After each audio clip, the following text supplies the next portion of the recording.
네, 반갑습니다.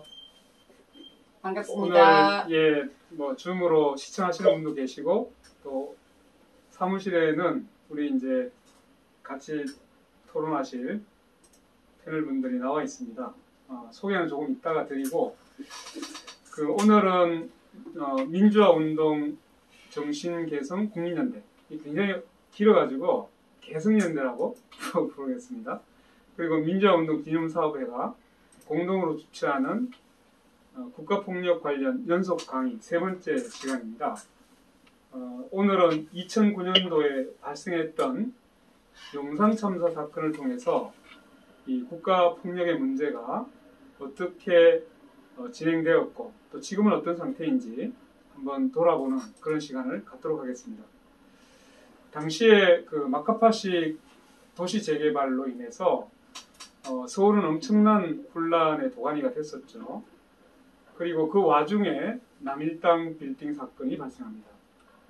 그 사건 이후에 수사와 재판 과정에 이어지는 이러한 일련의 과정은 국가가 국민을 어떻게 대우했는지를 가장 그 민낯을 드러냈던 사건으로 저희들은 기억하고 있습니다. 6분이 돌아가셨는데요. 2019년도에 이제 구속되었다가 출소해서 일도 하시고 하셨던 구속 철거민이었죠. 김대원 씨가 2019년에 2009년도에 있었던 그 용산 참사의 트라우마에서 벗어나지 못하고 스스로 운명을 달리하는 안타까운 사건도 있었습니다. 우리는 그 죽음을 다시 기억하면서 오늘 국가폭력이 어떻게 우리 국민들을 매우 고통 속에 빠뜨렸던지를 살펴보겠습니다. 저는 그 용산 참사 발생 당시에 그 용산 화재 참사 진상조사단의 조사팀장을 맡기도 했었고요. 또 철거민 변호인단 일원으로 활동을 했었던 그런 이제 인연을 갖고 있습니다. 오늘 저하고 같이 자담회를 이끌어 주실 두 분을 소개하겠습니다. 아마 한 분은 그 용산 참사 발생 당시부터 이제 용산 참사 그때 대책위원회였나요? 네, 범국민대책위. 범국민대책위원회에서 사무국장 그때도 하셨나요? 그때는 선전팀장. 선전팀장. 예. 그 이후에 사무국장으로 또 승진도 하신 우리 이현호 국장님 나와주셨습니다. 네. 네, 안녕하세요. 반갑습니다. 예. 그리고 그때 이제 이 용산 참사 당시에 남일당 투쟁을 가장 적극적으로 지원했던 단체가 있죠. 전국 철거민 연합회라고 있었는데 그때는 이 전철연이라고 줄여서 불렀는데 굉장히 폭력적 집단으로 그때 언론에서 매도라고 할까요? 이렇게 해서 상당히 고통을 받게 됐는데 김소연 조직국장이 나오셨습니다. 네, 안녕하십니까. 반갑습니다. 그러면 이현호 사무국장님부터 이제 자신의 근황하고 제가 너무 간단하게 소개를 했기 때문에 지금 하는 일을 덧붙여서 본인 소개를 좀 부탁드립니다. 네, 저는 2009년 용산 참사 당시, 그러니까 1월 20일이었죠. 농성은 19일부터 하셨었고, 사실 농성 들어간 날 농성을 시작하는 거는 알고 있었고 소식을 전해드렸고, 그러면서 어쨌든 이제 조만간 한번 찾아가야겠구나. 연대 발언, 지지 발언, 연대를 하기 위해서, 지지하기 위해서 좀 사람들하고 같이 가야겠구나라는 정도로 생각했어요. 왜냐하면 실제로 그 당시에도 다른 지역에서도 막루 농성을 하는 곳이 있었고, 이제 막루가 올라갔으니 철거민들의 투쟁이 좀 장기 투쟁으로 가겠구나. 조만간 지지 방문 가는 일정을 잡아야겠다라는 정도로만 생각하고 있었는데, 바로 다음날 새벽에 거기서 이 경찰 진압이 들어와서 사망했다라는 소식이 새벽에 이제 막 문자랑 전화로 와서 바로 용산 현장으로 달려갔었고요. 용산역에 내리자마자 용산 참사 현장까지 걸어가는데 정말 아수라장이고 전쟁터와 같은 매캐하게 계속 연기가 나고 이런 상황들이 아직도 기억이 남고, 그때부터 구성됐던 당시에 그 용산 범국민대책위원회 풀네임이 네. 제대로 기억하는 사람이 없을 정도로 예. 좀 긴데, 그러네요. 이명박 정권 용산철거민 살인진압 범국민대책위원회라고 하는 이름이었거든요. 네. 이 사안의 성격을 분명히 하자. 이명박 정권에서 있었던 살인진압이다라는 것들을 분명히 하는 대책의 이름으로 해서, 그때 어쨌든 일종의 그 대책위에서 그 파견하는 상근 활동을 거기서 했었던 거고, 장례를 치르는데 저희가 그 355일이 걸렸어요. 거의 1년 가까이 맞습니다. 걸렸는데, 어쨌든 저희가 합의를 통해서 장례를 치르긴 했지만 이 사건이 해결되지 않은 채 더 이상 미룰 수 없는 장례를 치르기 위한 장례 합의를 했던 거라서 후속된 과제들을 좀 계속 이어가자라는 의미로, 특히 그 과제는 그러니까 우리가 밝혀야 될 진상규명인 거잖아요. 근데 그 진실이라는 게 하나는 막루에 올라간 진실, 그것은 결국은 잘못된 이 재개발 정책이었던 거고, 막루에서 결국은 왜 죽었나에 대한 진실, 그것은 이제 살인진압에 대한 진실인 거죠. 이 두 가지가 핵심이다라고 해서 단체의 이름도 용산참사 진상규명 및 재개발 제도 개선위원회라는 이름으로 전환하면서 저는 이제 거기서 사무국장으로서의 역할을 계속 하고 있고요. 다만 용산이 벌써 12년이 지났잖아요. 네. 그래서 계속해서 이 사건에 대해서 뭔가 상근 체제를 갖고 갈 수 있는 구조는 되지는 않기도 해서 저는 이제 계속 이 역할은 하지만 이제 지금 뭐 빈곤사연대라는 단체와 또 한국도시연구소라는 연구소에서 상근을 하면서 이 용산 활동을 계속하고 있습니다. 이원회입니다. 네. 예.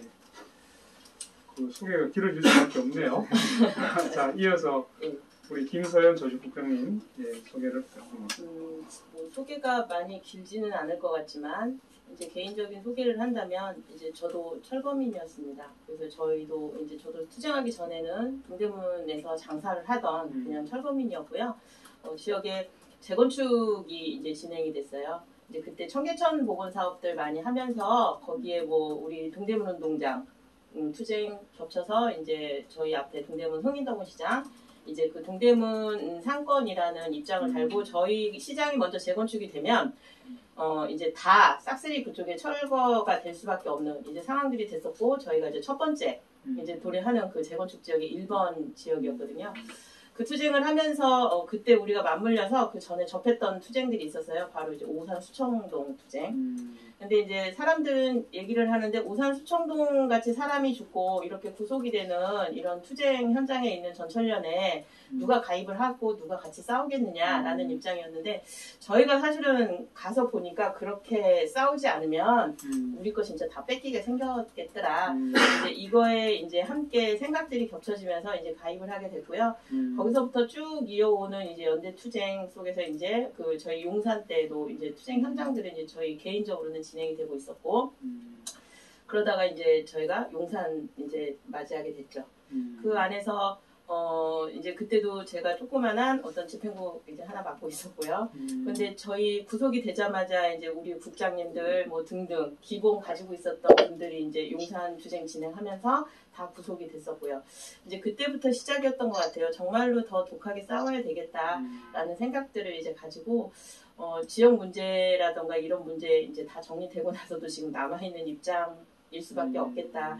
철거민들의 문제는 사실적으로 모르시는 분들은 이 안에 와서 철거 투쟁들을 진행할 수 없는 시스템이기 때문에 철거민들의 마음은 철거민들이 잘 알 수밖에 없고, 그래서 저희 기존에 있었던 활동했던 분들도 다 철거민 그 집행국들이 굉장히 많았었어요. 그 투쟁을 했었던 분들 이어받아서 지금 투쟁하고 있는데요.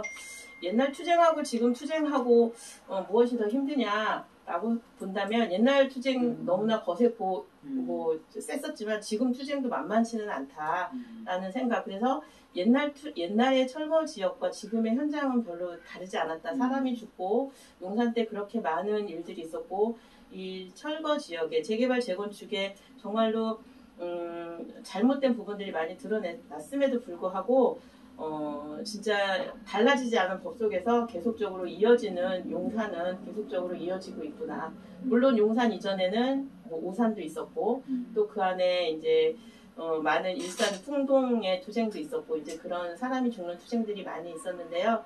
달라지지 않은 이런 모습들 때문에 여기 있을 수밖에 없고 철거민들과 함께 있을 수밖에 없구나라는 생각에서 계속적으로 현장에서 발품을 팔고 투쟁하고 있습니다. 전국철거민연합 조직부장입니다. 아까 그 사건 발생이 2019년 이제 1월 19일 날 그 새벽에 남일당으로 올라가게 되잖아요. 그 아까 이제 우리 이원호 국장님도 얘기를 하셨는데 이게 이제 꽤 오랫동안 이제 이 싸움이 전개될 것이다라고 사람들은 생각했어요. 그런데 엉뚱하게도 하루가 딱 지났죠. 네. 정확하게는 25시간 정도? 바로 특공대가 투입됐던 사건이에요. 자, 그건 이제 뒤에서 뭐 얘기를 할 텐데, 왜 올라갔을까에 대해서 사람들은 먼저 궁금해 할 거잖아요. 그 도심 지역에 바로 이제 도로변에 있는 건물이었고, 근데 거기를 새벽에 올라갔어요. 뭔가 대단히 절박했을 것 같고, 굉장히 억울했을 것 같아요. 그래서 그 올라가게 된 경위를 모르신 분들도 있으니까 네. 너무 길지 않게 설명을 좀 부탁드립니다. 우선 이원호 국장님. 네. 그 용산 사구역은 제가 2018년도에도 그 현장을 갔었거든요. 가서 거기 철거민들 투쟁하는 분들을 만나기도 했었고, 근데 제가 그 당시가 어쨌든 2008년이 뉴타운 재개발이 엄청 심각할 때 당시였고, 그래서 여러 재개발 현장들을 가봤는데 여기가 좀 다르다 이런 생각이 들었어요. 뭐가 다른지를 확실히 느꼈냐면 실제로 물론 이제 재개발 지역의 사람들을 빨리 쫓아내기 위해서 공가에 막 낙서를 하고 뭐 빨리 나가라 막 이런 거 써놓고 이런 거잖아요. 근데 그 수준이 아니라 거기 바로 장사하고 있는데 옆에 건물에다가 뭐 사람이 목매달린 다른 그림, 사람이 칼로 자기 팔을 자르는 그림, 칼로 자기 성기를 자르는 그림 이런 것들이 막 그려져 있었어요. 그래서 여기는 완전히 지역을 황폐화시키고 용역폭력들이 좀 극심한 지역이구나 하는 것들을 느꼈고, 실제로 철거민들 증언에서도 용산 사구역이 워낙 이 용산 일대에 이 오세훈 시장이 이 용산 부도심 개발 계획 프로젝트를 그 전에 발표하고 역세권 개발 사업이라고 단군 이래 최대 개발 사업이라는 것들이 나중에 이제 부도가 됐지만 이게 추진되면서 아주 빠른 인허가가 났거든요. 그래서 용산 사구역도 사업 시행인가에서 관리 처분 인가까지 1년도 채 안 걸리고 보통은 3년 이상 걸리는 거예요. 그러면서 빠르게 인허가가 추진된다는 건 빨리 쫓아내야 되는 상황인 거고, 특히 이 철거 용역이 맺은 계약도 바로 이 용산 참사 있기 직전 그 시점까지 쫓아내지 않으면 지체보상금을 물어야 돼. 이 철거 용역 업체가 조합에 지체보상금을 물어야 되는 그런 계약들이 체결되니까 더 빨리 네 맞습니다. 더 빨리 쫓아내기 위해서 폭력적인 상황이 있었고, 그 상황에서 철거민들이 용산구청 앞에서 계속 여러 번 시위를 하기도 했었는데, 사실 구청이 대표적으로 뭐 그 보도 났지만 당시에도 박장규 구청장이 이 사람들 철거민들 아니고 떼쟁이들이다 라고 얘기했듯이 용산구청 앞에도 입간판을 크게 구청에 와서 생떼거리를 쓰는 사람들은 민주시민의 대우를 받을 수 없습니다. 이런 입간판을 크게 만들어놨거든요. 그게 철거민들을 대상으로 만든 간판이었어요. 그러니까 이게 대화도 안 통하는구나 라고 하면서 이분들이 마지막으로 택한 게 어쨌든 이 문제를 좀 빨리 해결하고 협상을 이끌어내기 위해선 건물을 점거한 막루 투쟁을 해야겠다라는 생각으로 오르셨다고. 네. 그렇게 써놨어요? 네네. 그 구청 앞에 와서 생떼를 쓰는 사람은 민주시민이 아닙니다. 네, 민주시민의 대우를 받으셨어요. 아주 큰 굉장히 크게 써놨어요. 용산구청은 옛날에 용산 5가 때부터 유명했어요. 그러니까 뭐 일단 거기 철거민들 들어가고 이제 요구안들을 좀 얘기를 하고 우리 문제 좀 해결해달라, 사업 승인 왜 내줬냐 등등 이런 부분들 때문에 그 전에도 이제 많은 용산의 철거민들이 이제 쫓아갔었는데요. 그때마다 플랜카드를 하나 내걸었었고, 그 전에 플랜카드가 철거민들이 아무리 요구를 해도 구청에서는 그 요구를 수용할 수 없습니다. 뭐 이렇게 해서 아주 그냥 대놓고 그 주민들에게 모욕적이고 뭐 니네들 우리가 해줄 수 있는 거 하나도 없으니까 오지 마. 이제 뭐 아주 그냥 플래카드로 거는 것에 대해서 유명한 구청이었어요. 아니 그러면 뭐 거기 와서 하여튼 문제를 집단적으로 제기하는 게 생태 거지가 됐고 민주시민의 대우를 받을 수도 없고 또 하나는 우리는 그렇게 해봐야 수용할 수 없다고 받을 없다고 아예 이제 노골적으로 이건 그 용산 구민을 위한 그런 구청이 아니라 아예 자기가 거의 제왕적인 수준에서 있는 듯한 그런 느낌을 주는데 근데 이제 당시에 보면 여기가 아마 아까 한강 그 서울 부도심이라는 부도심 도심 중에 또 두 번째 정도 이걸 이제 구상을 했다고 얘기를 하신 거죠. 그게 아마 뭐 한강 르네상스 개인인가 하고 여기에서 이제 국제 업무 지구로 해서 그때 아마 제가 기억은 전체 그 개발에 들어가는 비용 뭐 28조? 사업비가 한 34조인가 36조. 36조. 어마어마한 계획을 세웠던 거고 그 중에 이제 알짜배기가 사실은 용산 4구역. 네.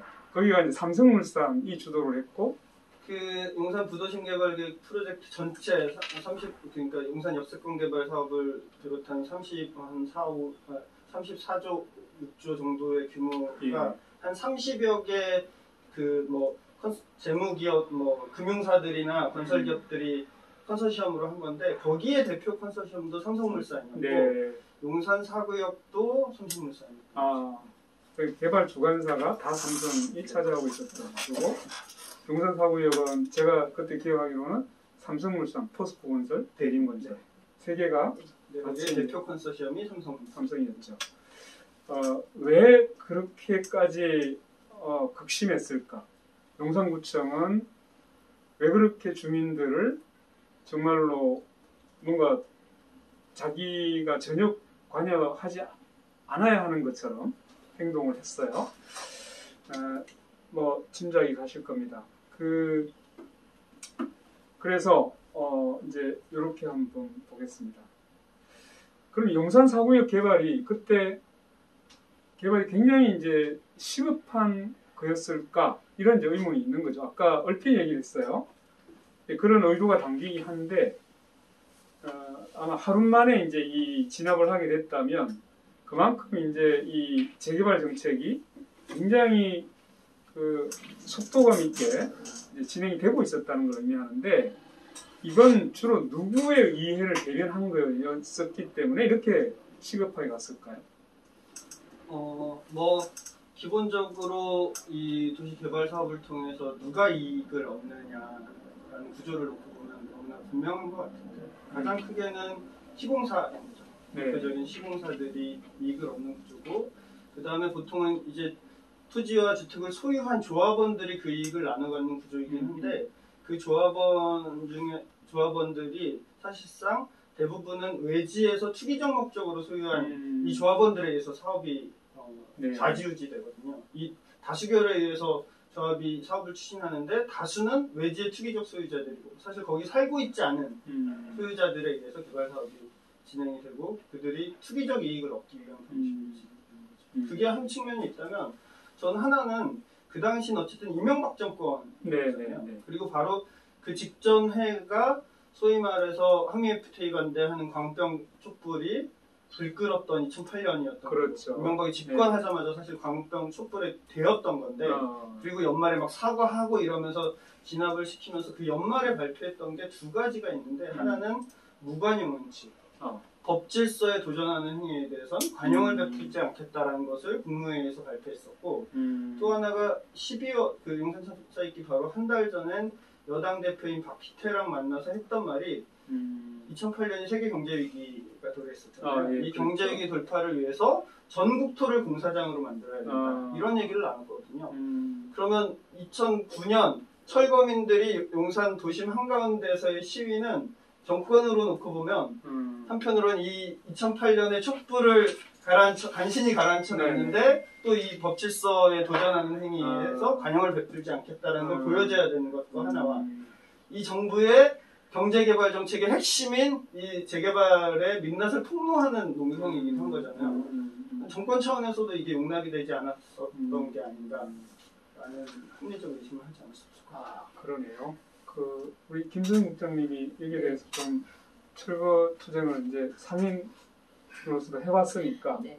네, 한번 좀 느끼는 게 어떤 건가? 이게 누구의 이익이 이렇게 깊게 개입돼 있어서 일단은 기본적으로는 뭐 이제 삼성이 지금 현재 계속적으로 이제 얘기가 나오고 있잖아요. 건설이 관련해서는 삼성이 이제 가장 급했었던 부분들이고 그 삼성이 과연 그 이익금을 누구랑 나눠 먹기를 하려고 했었던 부분이냐라는 게 어쨌든 이명박 정권하고 삼성의 그 입장이 가장 이제 많이 드러났었던 부분들이었던 것 같아요.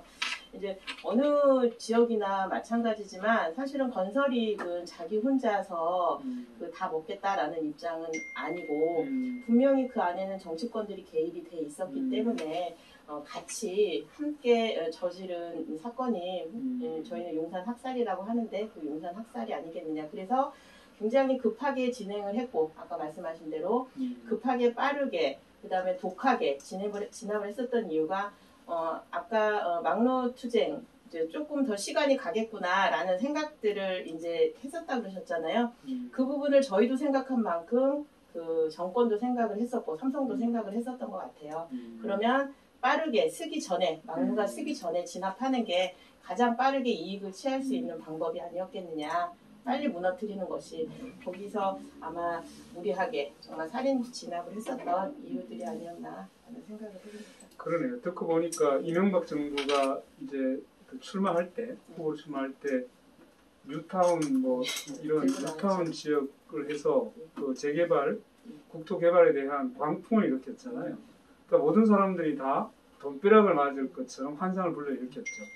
그래서 이 부동산 개발 사업을 마치 이제 국민들을 위한 사업인 것처럼 선전했고 이걸 이제 그때 오세훈 시장이 받아서 한강 르네상스라고 하는 표현을 뒤집어 쓰고 중에 오세훈의 대권 프로젝트였죠.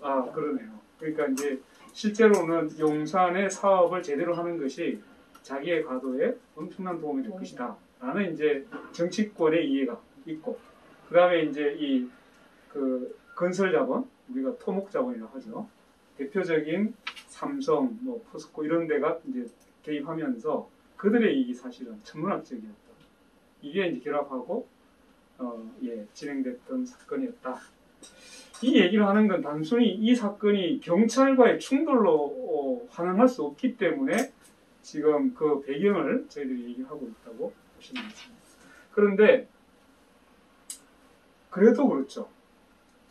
그 철거민들이 이제 용역들의 폭력에 시달리다가 또 용산구청의 그런 막 아무런 이제 어떤 소통을 거부하고 있는 상황에서 용산구청이 뭘 했냐? 그 사업 시행 인가를 하는 곳이고 또 관리처분 계획을 인가하시는 곳이기 때문에 사실 일억건의 권한을 갖고 있는 것입니다. 여기가 그냥 모두 주민들과의 대화를 거부한 상태였기 때문에 이제 막다른 골목에 와 있었죠. 그런데 올라가고 난 뒤에 이런 이제 얘기가 터졌어요. 이게 도심 테러다. 테러리스트들이다. 이렇게 얘기를 언론에서 이제 막 쏟아내기 시작했어요. 경찰 발표, 뭐 하여튼 정치권의 발표. 실제로 그랬나요? 이게 이제 어떻게 보면 진압을 하기 위한 일종의 명분이 있어야 되잖아요. 하루도 안 됐는데 갑자기 그렇게 해? 아무도 얘기할 수 없었을 건데. 검경의 발표는 하루 종일 화염병이 난무하는 도심 테러에 준하는 상황이었다. 그래서 시민의 안전들을 지키기 위해서 빠르게 진압하지 않으면 안 됐다라는 게 검경 발표 내용인 거거든요. 네네. 그런데 실제로 그때 권영국 변호사님이 주도해서 진상조사단 꿀에서도 조사해서 당시 상황들을 다 인터뷰하고 재현했지만 실제로 남일당 건물 바로 모퉁이에서 과일 노점상에 하루 종일 장사를 하고 있었기도 했고 주변 상인들을 인터뷰했는데 특히 이제 경찰이 시간대별 정보 상황 보고서를 작성하잖아요. 그 정보 상황 보고서를 보면은 실제로 그러니까 오전에 그러니까 용역들이 철거민들이 농석하니까 용역들이 그것을 제압하기 위해서 건물을 올라가고 거기 건물 3층을 장악해서 용역들이 거기서 폐타이어랑 가구 태워서 불길을 위로 올려보냈거든요. 이런 대치 상황에서 용역들을 저지하기 위해서 거기서 돌을 던지거나 화염병을 던지는 일이 있었던 건데 그래서 경찰청 정보 상황 보고도 그 12시경 이후부터는 소강 상태라고 다 기록돼 있어요. 소강 상태라고. 그래서 사실 그 이후부터 노점상도 장사를 하고 그 옆에 경찰이 시민들 지나다니는 걸 통제를 하지 않았어요, 남일강에. 틀을 다 다녔어요. 네. 다 다녔어요. 그런 상황이었던 건데 그것을 시민들 그러니까 도심 테러 하루 종일 화염병이 난무하는 도심 테러에 지나는 상황이었어요. 사실상 검찰이 보여줬던 동영상은 화염병이 막 난무하는 그 동영상은 20일 날 경찰 특공대가 진압할 때의 장면이었던 거거든요. 근데 그거를 이제 호도해서 그렇게. 근데 실질적으로 저희 각도 얘기도 그때 많이 했었거든요. 어디로 던졌냐, 밖을 향해서 던졌냐, 뭐 그 사람을 향해서 던졌냐. 사실은 들어오지 말으라고 그 문 앞에다가 많이 던졌었고, 그때 그 공사장 입구 쪽으로 그때 용역들이 되게 많이 들어갔거든요. 그 안쪽으로 그 공사장 입구 벌어진 쪽으로 들어오지 말으라고 그쪽에다가 많이 던졌던 거고, 그쪽에다가도 실질적으로 화염병 이런 거는 많이 안 던졌던 것 같아요. 우리 돌 같은 거 주워가지고 그 위협 주고 들어오지 말아라 이 정도 표시. 왜냐면 그때 타이어 되게 많이 피웠었잖아요. 네. 안에서 숨이 막혀서 죽는다고 소리를 지를 정도였고 그거 관련해서 그때 어느 TV죠? 그때 인터넷 뉴스 TV, 칼라TV 그 기자분이 한번 들어가야겠다라고 얘기를 했는데 저희는 안에서 타이어를 태운다라고 얘기했는데 안쪽에서는 아니라고 얘기했거든요. 본인들이 태우는 거다라고 밖에다가 얘기를 했었고 그러면 우리 확인하러 들어가 보겠다 얘기해서 들어갔는데 타이어 태우고 있는 게 맞았던 거죠. 그게 아프리카 TV였나요? 아프리카인가? 뭐 몇개 그런. 네, 한 2개 정도 제가. 그 여자 기자분이 되게 용감했어요. 실제로 도심 테러 준하는 상황이었다면 촬영하러 들어가지도 못했죠. 경찰이 잘 막았어. 뭐 저도 이제 그것 때문에 그 바로 직후에 이제 주변 상가의 상인들을 만나서 인터뷰를 했는데 이걸 무작위로 이렇게 뭐 돌을 던지거나 아니면 그때 새총이 있긴 있었어요. 그러니까 이제 그 딱 일치하는 얘기가 경찰이 진입하려고 뭔가 이렇게 태도를 취하거나 아니면 용역들이 건물 안으로 밀고 들어오려고 할 때 그때 이제 철거민들이 거기를 향해서 방어적으로 하는 걸 봤지. 그 당시에 이제 아이들이 뭐 등교를 하거나 또는 사람들이 다닐 때 그쪽 항의하지 않았다는 것을 그때 시민들이 얘기를 한 걸 제가 들었어요. 그리고 이제 그 화염병이 몇 개 날아갔죠. 다시 날아갔는데 그 화면에 나온 건 맞습니다. 그 새벽에 진입하려고 하니까 던진 것을 그걸 이제 계속 반복해가지고 돌리면서 이제 그게 하루 종일 그렇게 된 것처럼 왜곡을 했던 기억이 나요. 또 하나가 어쨌든 그 화염병이 하루 종일 난무하는 위험한 상황이어서 특공대를 투입할 수밖에 없었다. 근데 경찰청 정보 상황을 보면은 특공대가 투입된 시간이 최초 화염병이 등장하기 1시간 전. 그러니까 화염병이 등장하지도 않았는데 던져지지도 않았는데 이미 특공대 배치를 와 있었죠. 19일 날 오전에 했었죠. 근데 맞습니다. 지금 이제 얘기를 하자면 2009년 자꾸 제가 헷갈리는데 2009년도에 남일당에 올라가서 그날 오전 9시에 경찰청에서 회의를 했는데 이미 그때 경찰 특공대 투입하는 것이 결정됐어요. 그러니까 실제로는 화염병이 날아가기 이전 시간에 이미 결정이 됐던 거죠. 그러니까 그것은 이런 이제 철거민들의 그 어떤 대응이나 행동을 보고 결정한 건 아니었습니다. 그게 이제 확인이 된 거고, 그 다음에 이제 그 경찰 특공대는 일반 경찰하고 다르게 경찰 특공대의 특수한 목적 때문에 생겨났죠. 그래서 이제 그 테러라든가 또는 이제 상당히 그 위험한 어떤 진압 작전이 필요할 때 특별한 목적에 투입되는 것이기 때문에 이런 농성 과정에 일상적으로 투입되는 조직은 아니었어요. 그렇기 때문에 특히나 명분이 필요했던 것으로 보이는데 그것을 이제 도심 테러에 준하는 지금 혼란이 지금 계속 지속되고 있다. 이것을 계속적으로 언론에 유포를 했던 그런 기억이 납니다. 그런데 이제 이게 그렇게 해서 이제 2009년 1월 20일 새벽에 이제 특공대들이 실제로 들어오잖아요. 근데 이게 매우 좀 놀라웠던 것은 진압 과정에 대해서 경찰 특공대는 제대로 알지 못했다는 진술이 있습니다. 그리고 이제 그 전에 보면 1월 19일, 20일이면 한겨울이잖아요. 겨울에 한복판입니다. 엄청난 물대포를 쏘아댔어요.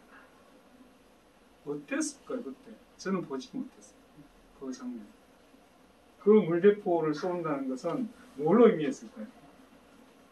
그때는 당시 현장에 계셨었죠. 죽으라는 소리였죠. 그거는 얼어 죽든지 뭐 어찌됐든 죽으라는 소리였어요.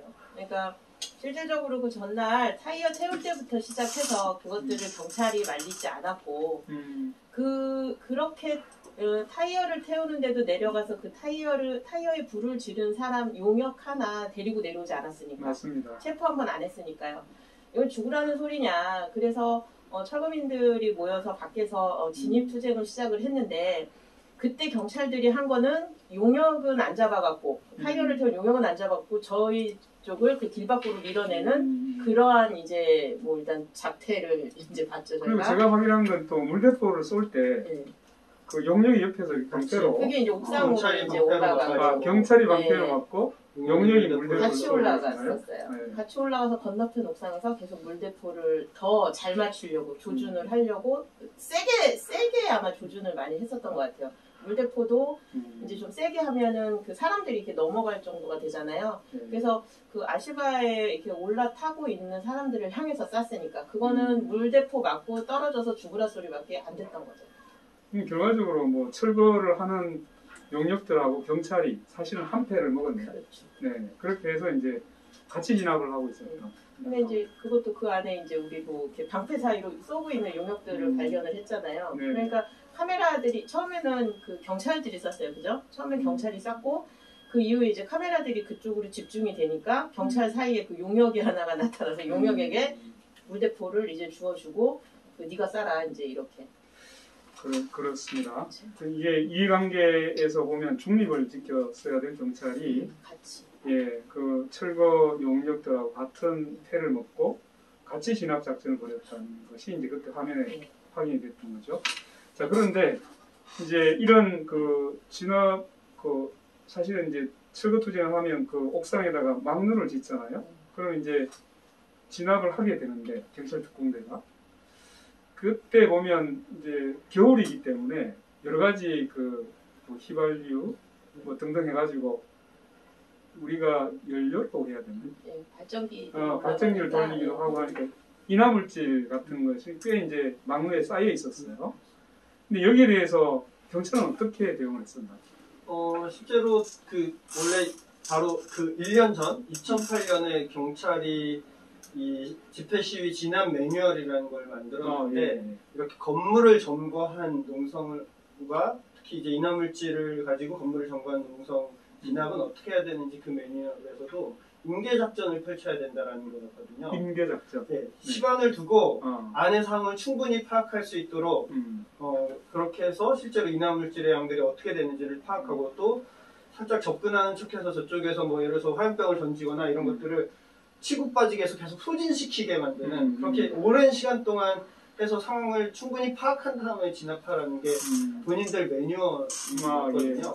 근데 용사는 이제 바로 하루 만에 진압하니까 그 내용을 제대로 파악하지 못했던 거죠. 특히 이제 정작 올라가야 되는 특공대원들은. 그러니까 이 경찰 지휘부는 대충 어쨌든 정보 상황을 통해서 인화물질의 양이 어느 정도 된다라는 거를 자기네들 보고서에서는 있었는데 이걸 특공대한테는 알려주지도 않았어요. 그러니까 특공대는 이제 그런 상태로 투입이 됐던 거였던 거고 특히 이제 거기에 한 측면이 있다면 제가 그 남일당 빌딩 건물이 재판이 대법원 판결까지 다 끝난 다음에 증거 보전이 해제됐잖아요. 그래서 그 이후에 거기를 올라가 봤는데 그러니까 쌀 포대는 다 이미 살았고 근데 전 이분들이 정말 장기 농성을 준비했구나라는 걸 알았던 게 배드민턴 공 있죠. 이렇게 네. 한 줄 한 10개 운동화 숨겨져 이거. 있는 이런 거 한 뭐 대여섯 개 어. 배드민턴 라켓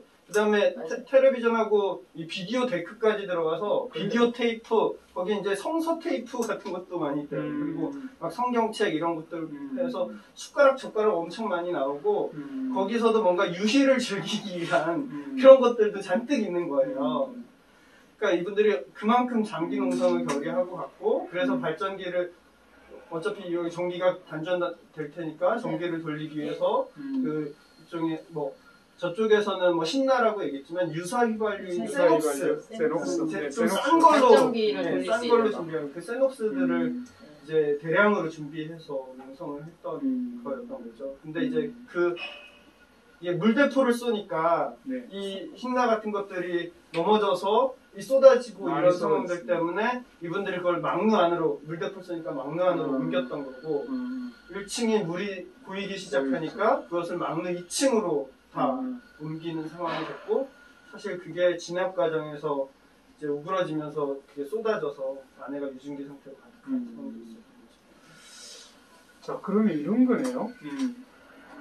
결국은 지휘부는 대략적으로 그 안에 구조를 알고 있었는데 정작 경찰 특공대들이 재판 과정에서 실토한 거는 자기들 내부 구조가 어땠는지 그리고 내부에 어떤 물질이 있는지 전혀 정보를 제공받은 바 없다라는 게 특공대의 진술이었어요.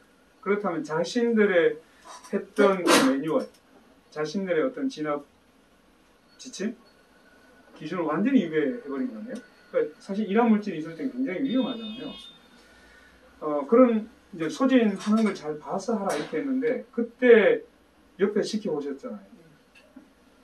전혀 소신이 없었죠. 저러다가 큰 사고 난다는 어떤 그건- 위기 의식이 없었나요? 그거는 자명했어요. 그러니까 저희뿐만이 아니라 일반 시민들이 오히려 소리를 많이 아. 질렀어요.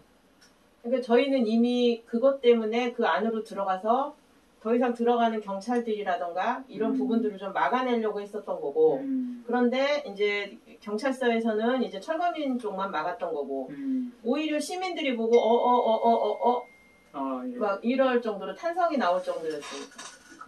제가 기억합니다. 사실 이제 화면을 잘 보고 있으면 이미 한 차례 불이 발생을 네. 해요. 그래서 그게 하죠. 네.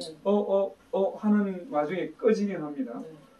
그리고 다시 또 나왔던 경찰들이 올라가죠. 네. 그러면서 불이 이제 확 번지게 되는데, 그러면 특공대도 사실은 이제 내부도 모르고 그냥 그 무전에 보면 그냥 막 밀고 올라가. 계속 이렇게 요구만 하게 되는 과정을 보는데, 자, 이런 과정을 우리는 토끼몰이식 진압이라고 그때 표현했어요. 그때 사정들이 보시면 어때요? 뭐 위에는 컨테이너가 막 위에서 그 타격을 하고 있고 밑에서 위로 올라가고 있고 철거민들은 굉장히 위협적이었을 거예요. 위협적이고 뭐 그 상황이 됐으면 이제 제정신들은 네. 거진 못 차리는 거였고요. 거진 뭐 살려고 안 해서 바둥바둥 이제 많이 됐을 거라고 생각을 하고 실질적으로 저는 경찰들도 그 안에서 굉장히 많이 당혹스러웠을 거라고 생각을 해요. 같이 당혹스러운 상태에서 같이 그 안에서 부딪힘들이 좀 많았지 않았을까.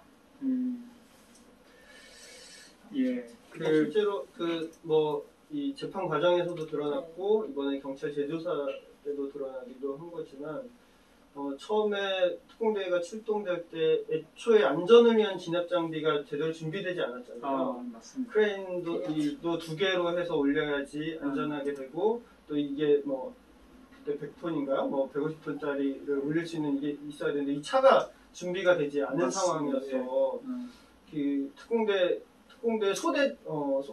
소대장 그 급에서는 이 작전은 연기해야 되지 않겠냐라는 얘기를 했는데 강행이 됐던 거고 실제로 이 사람이 이번에 경찰제조사에서도 현장에 가서도 한번 연기 요청을 했대요. 근데 이게 묵살됐었다라고 하고 아까 말씀하셨던 1차 진압했을 때 작은 화재가 나서 불을 끄고 퇴각했을 때 이 특공대원도 아내가 이제 그 유증기로 가득한 상황이 되니까 본인도 너무 정신에 혼미해질 상황이다. 그래서 이거 위험하다라고 해서 판단을 하고 있었는데 밑에선 왜 빨리 안 올라가냐, 내가 올라갈까? 이런 식의 강요를 해서 결국은 2차 진압 강요를 해야 되는데. 네.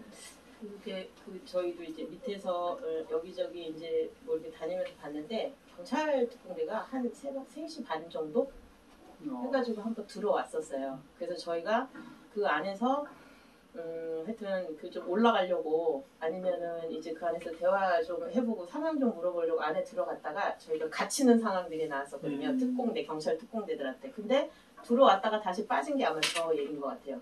일부 지금 갖춰지지 않은 부분들이 있으니 좀 시간을 좀 연장해서 갖춰야 되지 않겠느냐. 그래서 한번 들어왔다가 빠진 걸로 그러고 나서 한참 있다가 들어왔습니다. 예, 일단 뭐 준비 안 된 네. 상태에서 지휘부에서는 계속 밀어붙이는. 내가 갈까? 그리고 이제 경찰 특공대 자존심을 자꾸만 건드렸던 거죠. 그러면서 이제 진압을 몰아붙였는데 사실 이제 이렇게 되면 제가 제일 이제 저도 보면서 느낌은 이러면 사고 난다. 예. 그건 저렇게 몰아붙이면 어떤 방식으로 사고가 나게 돼 있어요. 사고가 이미 예견 가능했던 거죠. 그래서 이제 저는 이게 업무상 과실이 분명히 있다. 이게 조금 심하게 들어가면 미필적 고의도 인정될 여지가 있어요. 왜냐하면 사고 나도 어쩔 수 없어. 이런 방식으로 진압을 했기 때문에 그래서 이제 경찰의 이 문제점, 안전수칙을 위반한 문제점에 대해서 그때 대책위에서 유족들하고 같이 고소 고발도 하고 했잖아요. 근데 지금 다 무혐의 그때 당시에 이 검찰이 경찰을 기소하지 않았죠. 검찰 수사본부에서 수사 결과 발표하면서 아예 경찰은 무혐의 판결을 했고 특히 그 진압작전 지휘 책임자인 김석기 당시 서울경찰청장에 대해서는 직접 대면 조사하지 않고 서면 답변서만으로 무혐의 처분을 한 상황이었거든요. 그래서 검찰이 기소하지 않으면 이게 기소가 되지 않으니까 그래서 할 수 있는 게 재정사건 신청이라고 해서 아예 법원에 이것에 대해서 기소를 해달라고 유가족들과 피해자들이 법원에 제출을 했었는데 그 법원에서도 나중에 그것을 기각했었고. 자, 여기서 이제 드디어 김석기라는 이름이 등장하죠. 당시에 검찰청장 내정자였고. 네. 경찰청장. 경찰청장. 검찰. 예. 경찰청장 내정자인 신분에서 당시에 이 진압을 지휘했었죠. 그런데 본인은 당시에 무전기를 끊었고 있어서 진압에 대해서는 잘 모른다라고 해명을 했어요. 나중에 어떻게 그렇게 쳤던 것 같은데. 일단은 이 19일 당일에 있었던 아침부터 있었던 회의에서도 김석기 주재 그러니까 현장 이 정오쯤에 있었던 현장 이 회의에 김석기가 회의 직후에 방문을 했었고 그러면서 그때 이제 이 경찰청 차장에게 했던 말이 백주 대낮에 이런 일을 방치해서 되겠느냐 이런 식으로 얘기를 했던 거거든요. 그러고 나서 바로 이제 저녁 김석기가 주재하는 회의에서 특공대에 대한 구체적인 계획을 수립했고 투입 계획을 그러니까 다음 날 투입한다는 계획을 수립했고 그리고 그것에 대해서 김석기가 사인까지 했었던 거고요. 근데 이제 자기는 진압 과정은 집무실에서 무전기를 꺼놨기 때문에 보고받지 않았다라고 사실 발뺌을 하고 아랫사람한테 책임을 떠넘겼던 건데 저희가 그때 정보상황보고랑 다른 자료들을 좀 대조해서 확인을 해보니까 실제로 경찰들은 이 현장 책임자였던 신도나 김수정 같은 사람들은 그러니까 무전기가 아니라 핸드폰, 그러니까 전화로 청에 보고했고 물론 그게 이제 김석기한테 직접 보고했다 이렇게 얘기는 안 하지만 전화로 보고를 하는 상황들이 있었고 또 김석기의 집무실 바로 옆이 상황실이었어요. 근데 상황실에서는 CCTV랑 그때 이제 칼라 TV를 비롯한 아프리카 TV를 비롯한 실시간 중계하는 걸 상황실에 띄워놓고 그거를 보면서 상황실에서 현장 지휘를 한 거거든요. 현장에서가 아니라. 그랬을 때 과연 바로 옆에 집무실에 있었던 김석기가 현장 상황들을 전혀 모르고 있었고 전혀 지시하지 않았겠느냐에 대해서는 당연히 그렇게 생각하기 어려운 거죠. 아니 서울지방경찰청장이 최고 그때 당시에 그 용산 관련한 부분에 대해 최고 책임자였어요. 근데 이 사람이 만약에 당시에 뭐 무전기를 끄던 보고를 받지 않았다 그러면 그건 직무유기죠. 그렇죠. 근데 이게 그 자기가 그 긴급한 사건에 보고를 받지 않았다라고 하는 것은 사실은 거짓말이죠. 네. 그래서 굉장히 비겁하다 이런 네. 이제 얘기를 했었고, 뭐 여하튼 이제 그렇게 진행됐는데 왜 그랬을까요? 이 이제 적어도 경찰의 최고 책임자가 진압을 위험하다라고 하는 현장의 얘기를 계속 밑에서는 올리고 있는데 이러면서 이제 계속 밀고 나갔단 말이에요. 김석기의 생각은 뭐였을까요? 이런 이제 생각이 들어요. 글쎄요. 저는 이런 생각이 네. 듭니다. 이 사람이 그 매우 이제 당시에 이명박 라인에 있었던 사람으로 기억되는데, 영포라인이라고. 영포라인 맞습니다. 예, 특히 영포라인. 영포라인은 영일만 포함 뭐 이런 뜻인데 경찰 내정이 됐어. 경찰청장 내정이 됐어요. 그러면 자기를 경찰청장에 임명하는 그 정권에 대해서 뭔가 보여줘야 돼요. 아마 그런 이제 매우 성과에 집착하려고 했었던 것 아닌가라는 생각이 지금도 듭니다. 근데 본인은 지금도 이런 사태가 나면 자기는 그대로 할 것이다. 그래서 유가족들을 2번씩이나 매우 심각한 고통을 주고 있는 건데, 여튼 그런 이제 생각이 납니다. 자, 그럼 한번 넘어가 보죠. 이게 이제 경찰의 진압 과정, 그 다음에 수사 과정도 보면 이제 우리 국민들 와서는 참 이해하기 힘들었어요. 이 수사 과정에서 보면 그 서울지검의 합동수사본부가 특별수사본부. 특별수사본부였나요? 근데 이제 이미 부검 때부터 뭐 이해할 수 없는 일이 발생했어요. 그때 이제 여러 가지 좀 소외가 있을 텐데, 네, 한번.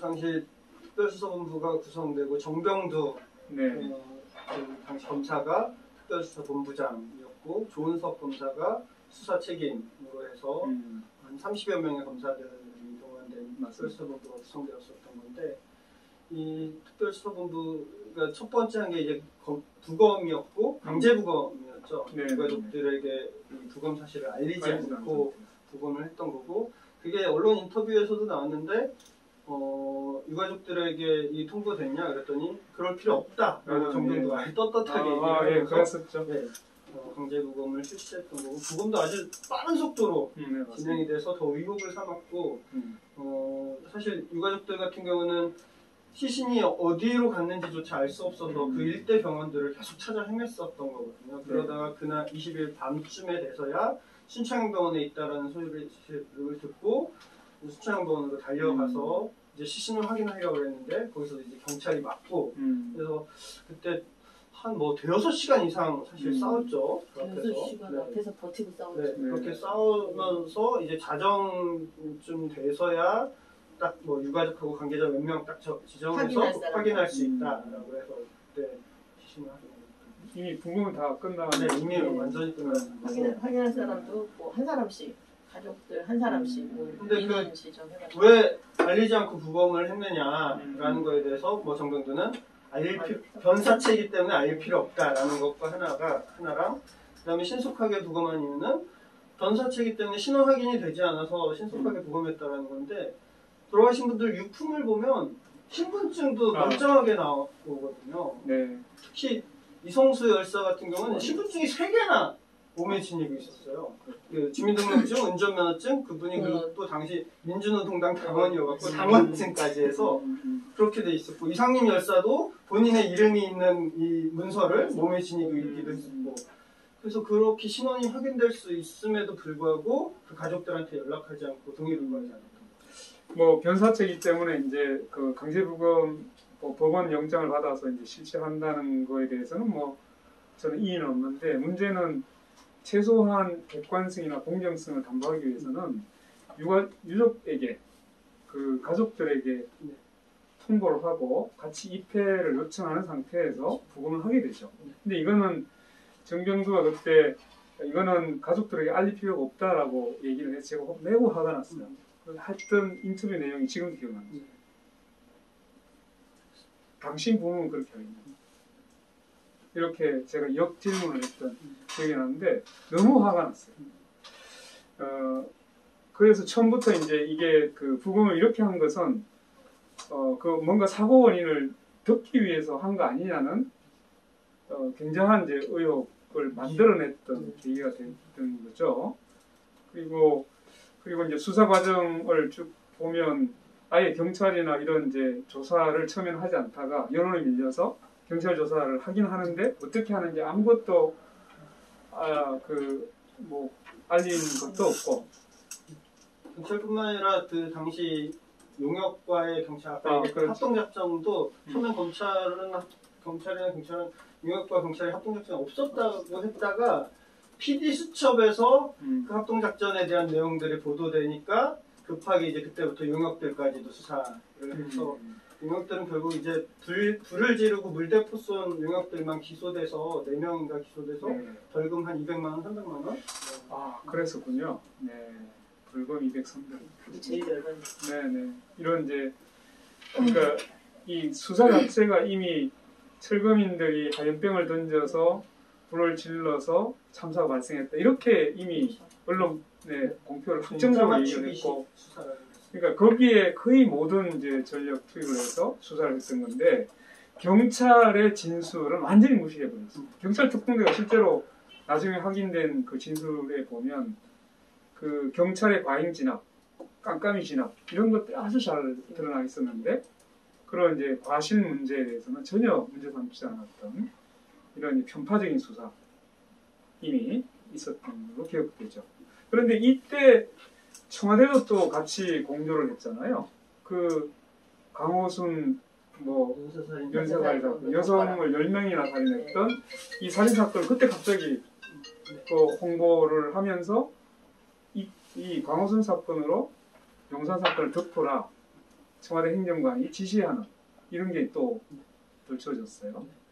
이게 2009년 2월 초인데, 그러니까 뭐 나중에 좀 한두 달 지나서 밝혀진 거죠. 네. 그러니까 어느 순간부터 용산 참사 보도가 줄고 갑자기 강호순 연쇄살인 사건, 물론 그것도 큰 사건인데 그 보도가 압도적으로 이제 늘어나기 시작했던 거예요. 근데 이제 나중에 밝혀진 게 청와대 홍보 담당실에서 경찰에게 공문을 보내서 강호순 연쇄살인 사건으로 용산 참사를 덮을 절호의 기회다.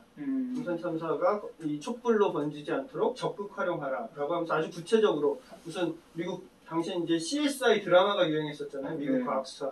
그 CSI 그것과 연관시켜서 과학수사를 조명하고 뭐 이러면서 적극적으로 이것을 홍보해라. 라는 홍보 지침을 내렸고 실제로 그것에 따라서 저는 그 경찰에 내린 홍보 지침이지만 경찰뿐만 아니라 나중에 이제 그 밝혀진 거지만 국정원도 관련된 이 여론조작 활동들을 적극적으로 펼친 걸로.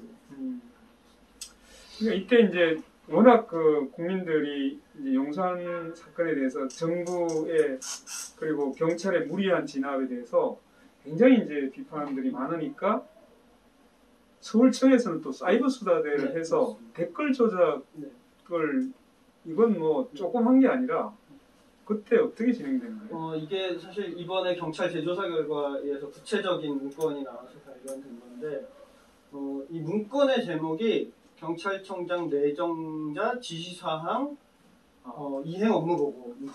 그러니까 김석지가 어떤 지시를 내렸고 그 지시를 어떻게 우리가 수행했는지를 보고한 문건인데 거기에 보면 여론조작을 위해서 사이버 수사대 900명을 동원해서 계속해서 댓글을 다는 것과 그것뿐만 아니라 경찰 고위 간부들은 법원, 검찰, 그 다음에 뭐 국무총리실, 정치계, 언론사의 고위 간부들한테 뭐 학연이나 지연이 닿는 사람들 다 접촉해라.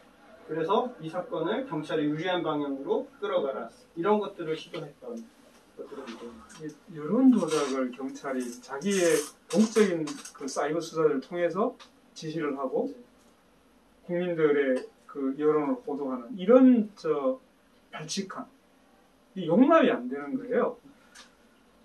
너무 이제 이런 얘기를 하는 이유는 그때 이 사건을 둘러싸고 국가기관들이 어떤 식으로 이 사건을 왜곡하고 그 책임을 전가하기 위해서 이 국민의 세금을 운영하는 이런 이제 공적 기관들이 어떻게 행동했는가가 고스란히 지금 드러나기 때문입니다.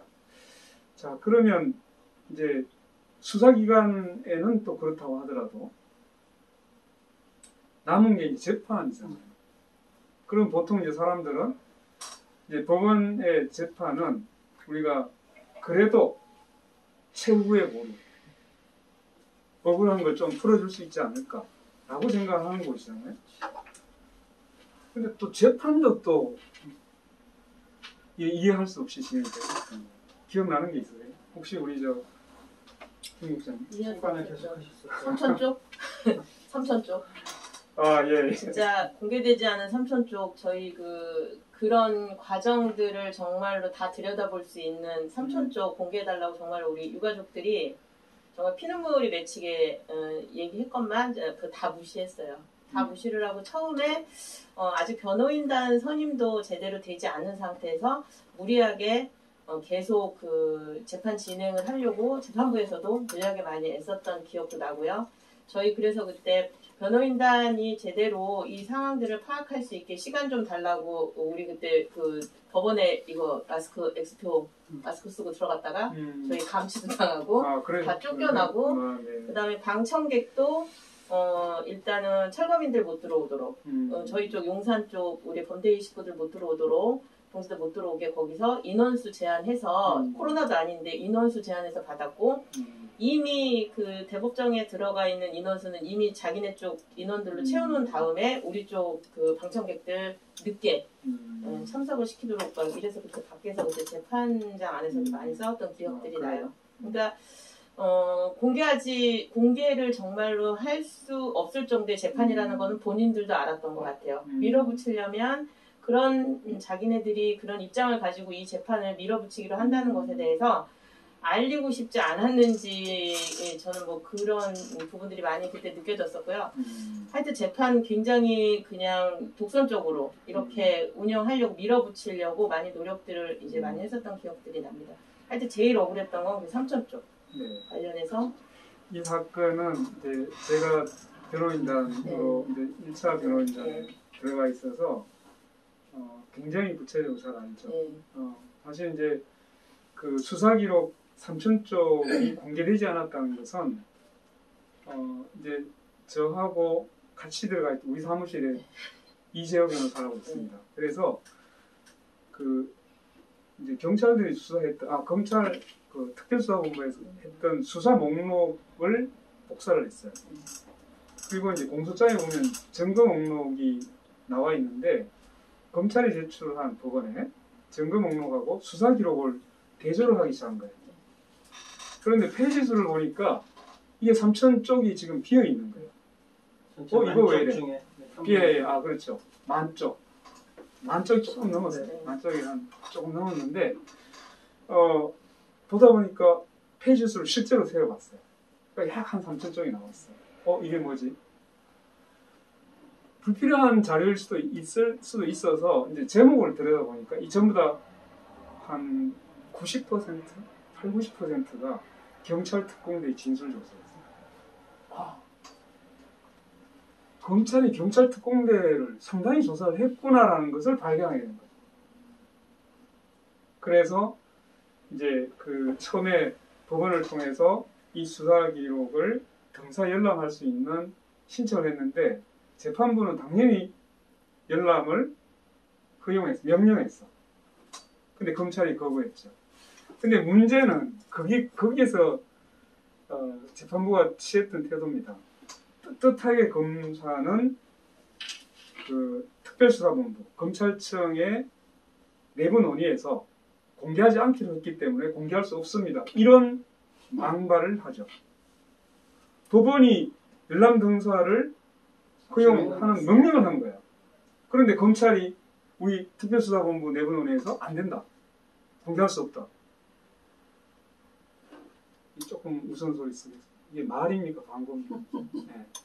이게 자기들이 법치를 세운다고 해놓고 실제로 보면 법치를 완전히 개무시한 거예요. 있을 수 없는 일이 발생했죠. 그때 이제 비공개 그 규탄하러 그 검찰청 옆에서 기자회견 하다가 유족들하고 다 끌려갔어요. 네, 그렇죠. 그때 제가 변호사 되고 처음으로 끌려가게 됐어요. 변호사 신분증까지 보여주셨죠. 네. 멱살도 많이 잡히셨고. 황당했죠. 네. 그리고 사실 이제 이 그 수사기록 3천 쪽을 공개하지 않으면 여기에 대한 제재를 가해다.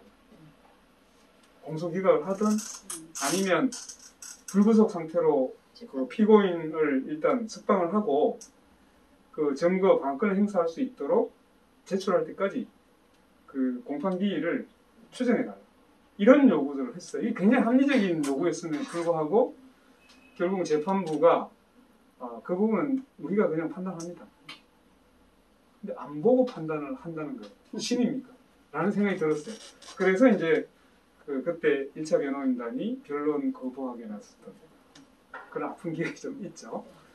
그 직전에 사실 그러니까 국민참여재판이 무산된 과정도 있었던 거잖아요. 네. 원래 이제 그렇죠. 2008년인가요? 바로 한 해 전인가 국민참여재판 제도가 도입돼서 맞습니다. 이 용산 참사와 같은 사건은 국민참여재판을 신청할 수 있었던 사건이고 우리도 당시 어쨌든 이 국민들의 여론은 경찰의 진압이 잘못됐다는 게 되게 우세했기 때문에 이거 국민참여재판으로 가자라고 네. 판단을 해서 국민참여재판을 신청했는데 국민참여재판이 어쨌든 시민 배시원들을 일정 기간 동안 격리시켜놓고 아주 압축적으로 빠르게 긴 시간 동안 재판을 진행하는 거잖아요. 네, 맞습니다. 날짜를 길게 잡진 않고 그러다 보니까 이제 압축적인 재판이 돼야 되는데 검찰이 증인을 그때 한 60명인가요? 62명 정도. 신청을 해버리니까 그때 우리 변호사도 그렇고 그러니까 판사가 그랬죠. 이거 너무 증인들 중복되고 너무 필요 없는 증인들까지 있는데 증인을 줄일 생각이 없냐고 했더니 검찰은 이거 우리 다 필요하다. 줄일 수 없다. 라고 한 거죠.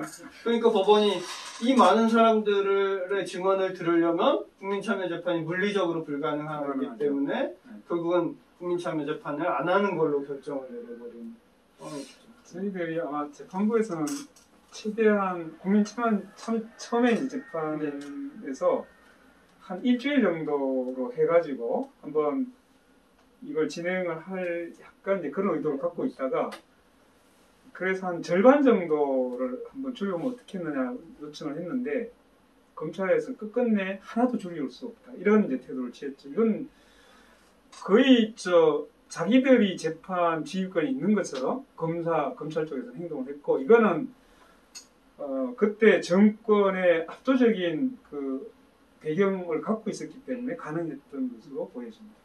근데 그렇게 국민참여재판 무산시킨 다음에 일반 형사재판으로 돌아서고 나서 검찰이 일부 증인들을 또 취소했죠. 네, 그래서 지금 이제 우리가 진압 과정, 수사 과정 그리고 재판 과정까지 쭉 왔는데 여기서 이게 이제 국민의 어떤 가장 기본적인 그 처벌을 어떻게 받느냐가 달려있는 문제잖아요. 여기에서 너무나 이제 이해할 수 없는 일들이 발생했고, 그래서 결국은 이제 1심 재판이 진행됐지만, 결국 일방적으로 유죄 선고를 받았죠. 그때 한 4년에서 5년 정도? 그러니까 1심에서는 5년에서 7년? 그렇게 7년. 항소심에서 4년, 5년으로 됐고, 이 재판 과정에서 또 하나가 어쨌든 이 3천 쪽 쟁점으로 인해서 재판이 파행적으로 진행됐던 거죠.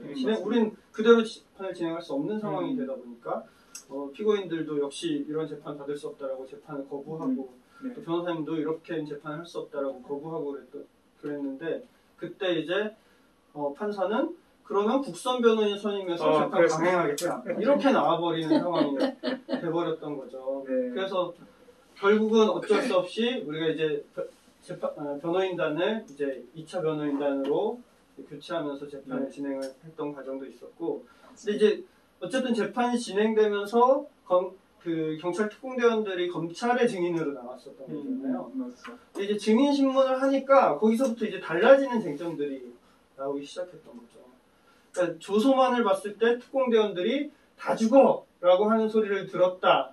라고 조서엔 기록되어 있어서 그게 중요한 또 유죄의 증거가 되기도 했었는데 재판에서 그 다 죽어가 무슨 의미인지 특공대한테 계속 따져 물으니까 이렇게 하다간 다 죽는다라고 철거민도 그렇게 얘기하는 거였다라고 얘기를 하고 또 이 공소장에서는 이 막루 안에서 자기한테 화염병 던지는 것을 봤다라고 증언했던 특공대원도 불빛을 봤다라고 재판장에서 증언하고 또 뭐 그러니까 그때는 적개심 때문에 그렇게 증언했다라고 진술이 바뀌기도 했었고 그런 상황이 돼서 사실상 유일한 증거는 경찰 특공대원 진술밖에 없었거든요. 그다음에 막내에 투입됐던 특공대원들이 한 10명 정도였는데 그 조가 그 중에서도 이제 이 1차 이 조서에서 화염병을 철거민들이 밑으로 던졌다라고 증언했던 특공대원은 2명인가밖에 없었는데 네. 그들조차도 재판에 와서는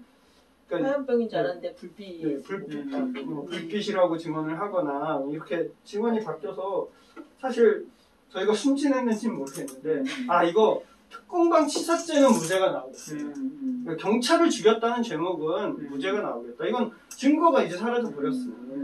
사실 그런 기대를 했었던 건데 법원의 판단은 정황적으로 철거민이 던진 화염병이다.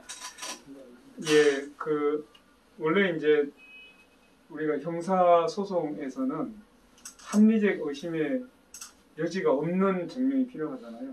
근데 굉장히 지금 합리적 의심의 여지를 남겼죠. 실제로 검찰이 증명을 다 했다고 보기 어려운 거죠.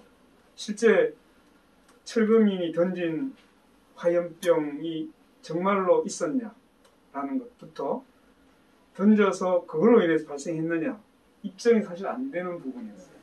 그러니까 이게 요즘 그 드라마가 있었는데 로스쿨인가? 이 드라마 보면 굉장히 잘 되어 있죠. 합리적 의심이 없는 정도의 증명이 있어야만 유죄를 할 수 있는데 이때는 그냥 추정 재판을 해요. 정황 증거를 가지고 그랬을 거야 라고 유죄 선고를 해버립니다. 그 굉장히 충격적인 건 다 죽어, 다 죽이겠다는 의미가 아니라 이러면 다 죽을 거야 라는 의미로 받아들일 수 있는 표현이에요. 근데 그거를 일방적으로 다 죽이겠다는 식으로 해석을 한 거예요. 이건 정말 굉장히 의도적인 해석을 가지고 유죄 근거로 사용했다는 이런 이제 참 아픈 그 기억들이 다시 살아납니다. 결국은 법이 정의로울까요? 라는 데서 이제 의문을 던진 거죠. 법은 정의롭지 않습니다. 이 당시에 그 법이라는 것은 또 법원의 재판이라는 것은 결국 국가 권력의 입맛에 맞는 결론을 내려줬던 정의롭지 못한 법의 과정이었다라고 생각이 듭니다. 철거민들에게 최종적으로 유죄를 확정한 대법원 주심 판사가 양승태. 그래요. 그 사법농단. 그때 양승태였습니다. 네, 대법원 주심이었습니다. 직접 선고를. 대부분 장은 아니었잖아요 그때가. 네, 주심 판사. 예, 그 주심 용산 판사. 사건을 대법관. 주심했던. 선고. 네. 주심. 대법관으로서 그러니까 사건을 직접 이제 네. 자기가 주도적으로 네. 그 의혹을 검토하고 결정을 내리는 거죠. 실제 이제 판단을 내리는 건데 그랬군요. 역시 굉장히- 정치 판사는 다르네요. 굉장히 아쉽네요. 그죠? 그때 아마 뭔가 지금 좀 그 법의 정의를 그래도 자기 이념을 갖고 있는 대법관이 맡았더라면 이게 증명이 정말 다 됐나라고 의심을 가질 수 있는 거였는데 현실에 보면 그렇지 못했다는 느낌이죠. 예, 그래서 그 다음에 이제 다 끝났어요, 그죠? 그리고 정권이 바뀌었어.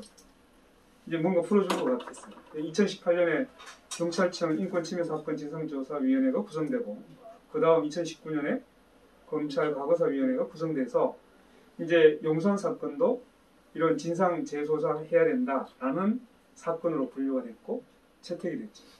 그래서 여기서 이제 조사를 했어요. 결론은 어떻게 됐어요? 일단 경찰청은 경찰청 인권침해사건 진상조사단이라고 해서 이 사건을 조사를 했고 다만 여기가 이제 뭐 수사권, 기소권을 갖고 있지는 않다 보니까 조사의 한계는 분명히 있었죠. 네. 근데 이제 당시 특공대원들에 대해서 조사를 하기도 했고 기록들을 조사했고 다만 이제 김석기 같은 진압 책임자는 조사를 요구했지만 거부했던 본인이 안 받겠다라고 해서 조사하지 못한 상황이기도 했었고요. 네. 경찰청 결론은 한마디로 안전 대책을 세우지 않고 진압에만 열중하다 해서 이 사건이 발생했고 그리고 경찰이 일종의 경찰이 이 안전을 책임져야 될 의무를 위반한 사건이다라고 네. 판단을 하기도 했었고요. 그 다음에 실제로 아까 얘기했던 김석기가 지시한 이 참사 이후의 여론조작 지휘 문건들 이런 것들이 특히 경찰 기관을 동원한 여론조작이었다는 점에서 이것도 굉장히 위법하다라고 해서 그때 경찰 조사단은 그래서 김석기에 대한 기소가 필요하다라는 네. 수사 권고를 내리려고 했는데 봤더니 다 공소시효가 지나서 네. 수사 권고를 내리지 못했다. 그래서 사과 권고 이런 재발 방지 권고. 그렇죠. 직권을 남용한 거였음에도 불구하고 아무런 이제 법적인 책임을 물을 수 없는 이런 이제 상태가 됐고 검찰도 그때 발표가 있습니다. 검찰 조사 발표는 2019년 5월 31일에 났는데 사실 검찰 과거사 조사단은 더 좀 우여곡절이 많았어요. 그러니까 법무부 과거사위원회에서 이 사건을 과거사 진상규명의 의지를 과거사 진상규명을 하는 거고 그것을 수행하는 거는 검찰 과거사 조사단이었던 거거든요. 그래서 현직 검사와 외부 이 일종의 조사관 역할을 할 변호사죠 이런 분들이 조사를 하는 팀으로 구성돼서 이 사건을 재조사했는데 용산이 2009년 특별수사본부가 구성됐었잖아요. 그때 정병두는 대법관 후보로 갔다가 박근혜 때 낙마되면서 나가서 이제 변호사로 개업했는데 바로 그 밑에서 수사를 총괄했던 게 조은석 검사였고 조은석 검사가 이 검찰 재조사할 때 당시는 법무연수원장이었어요. 검찰의 어쨌든 고위직이었고 사실 언론에서는 차기 검찰총장 후보자 중에 하나다라는 말까지 나왔었거든요. 네, 맞습니다. 이 조은석 검사와 당시 수사검사들이 이 검찰 조사단에 압력을 넣었다는 것들이 나중에 밝혀졌죠. 폭로했던 거 아닌가요? 진상조사단 중에. 이제 여기 내부 변호사들이 네. 이 사건 이런 압력이 있다는 걸 폭로를 했던 거죠. 맞습니다. 왜냐하면 수사가 안 되니까. 내부에 같이 일하는 검사들이 움직이지를 않으니까 위에 일종의 선배 검사들이 압력을 넣으니까 전혀 움직이지 않으니까 아무 조사도 되지 않는 여기가 그러다 보니까 이제 사실상 파행으로 이끌어가고 결국은 여기 일종의 민간 조사단들이 전원 사퇴하는 일까지 발생을 했었던 거고 그러면서 유가족들이 또 이 법무부 앞에 가서 운동도 하고 그랬었는데 그러면서 다시 조사 기한이 연장되면서 다시 민간 조사단이 다시 들어가서 조사를 했던 거고요. 그래서 사실은 그런 제약 조건 속에서 조사가 됐던 거고 그럼에도 불구하고 그때도 어쨌든 조사 결과는 이건 이제 검찰의 잘못을 이제 조사하는 거잖아요. 검찰 과거사. 네, 경찰 조사단은 경찰의 잘못을 조사하는 거예요. 네. 검찰도 조사를 해보니 당시에 경찰의 진압 작전에 문제가 있어서 검찰이 그것을 적극적으로 조사했어야 되는데 적극적으로 조사하지 않았다라는 것과 그거로 몇 가지 이제가 나왔는데 예를 들자면 특공대가 막루를 진압했을 때 내부 촬영 동영상이 있는데 그 원본을 전혀 압수수색하지 않고 그쪽에서 이미 제출한 사본만을 가지고 검찰에서는 봤다라는 것도 이번에 밝혀졌던 거거든요. 그리고 이 경찰 김석기를 직접 조사하지 않은 부분 그래서 이런 것들이 검찰이 당시에 분명히 경찰의 진압에 잘못이 있었다는 것들이 지금 재조사뿐만 아니라 그 당시에도 판단됐음에도 불구하고 경찰 조사는 제대로 하지 않았다라는 것들을 이번에 밝혀냈었고 특히 이제 이 강제부검과 관련돼서도 실제로 강제부검이 필요한 긴급하게 필요한 상황이 아니었음에도 불구하고 강제부검한 거 역시도 잘못이었다라는 거고 그게 사후영장을 받는 방식으로 했던 거거든요. 그래요? 네네. 그러면서 그것도 이제 문제가 됐던 거였어서 이제 그런 것들이 검찰 조사에서 발표되면서 검찰에서도 일종의 재발 방지와 검찰총장 사과 권고를 한 거죠. 질문이 들어왔는데요. 예, 예. 일단 김소연 동지 네, 요즘 구리 인창동 투쟁 현장에도 함께 하고 있나요? 네. 라는 근황 여쭤보신 거고요. 네, 그리고 국가폭력이 계속 자행되는 원인이 네. 행위자들이 처벌받지 않기 때문으로 보이는데 국가폭력을 근절시키기 위해선 행위자들이 처벌받을 수 있도록 하는 방안은 없나요? 우리도 이 방안을 찾아보고 싶은데 네. 우리가 물어보고 이후 싶은데 뭘 할지 네. 그걸 그건 이따가 이제 이따가 네, 넘어가고 네. 예. 어, 또 하나는요. 예. 제가 질문하고 싶은 거 음, 사실 이 영상을 보면 거의 뭐 청와대와 서울시와 네. 검찰, 경찰, 국정원 법원까지 똘똘 뭉쳐서 정말 이 철거민들을 죽이고 쫓아내고 그리고 뭐 처벌하고. 어찌 보면 그 증거까지 거의 다 숨기고 하는 이런 걸 한통속이 돼서 다 했잖아요. 네. 그 어찌 보면 긴 시간이지만 12년이라는 게 정권도 뭐 바뀌었고 그런데 그러면 12년이 지난 지금은 이런 철거에 대해서 이제 문제가 없는지 네. 그런 것도 같이 좀 얘기해 주시면 네, 좋겠습니다. 그 이제 뒤에 예. 하시려고 그래도 하셨는데. 네. 들어가 있던 부분이라 네, 네, 네. 계속 진행을 하죠. 네. 뭐 이렇게 해서 이제 우여곡절 끝에 하여튼 이게 그 수사 과정도 문제가 있었다, 부실 수사였다를 자인을 했고 또 경찰의 그 진압 과정이 이게 비례 원칙을 벗어난 그 일탈된 과잉 진압이었다는 것이 인정이 됐어요. 이게 사실은 업무상 그 자기가 지켜야 될 기본적인 의무를 위반한 상태로 진압을 했다. 업무상 과실치사죄를 사실상 인정한 꼴이 된 거예요. 그런데 이제 검찰이 수사를 하지 않았기 때문에 이 부분이 결국은 공소시효가 지나서 처벌할 수 없는 상태가 됐죠. 굉장한 직무유기가 발생한 거예요.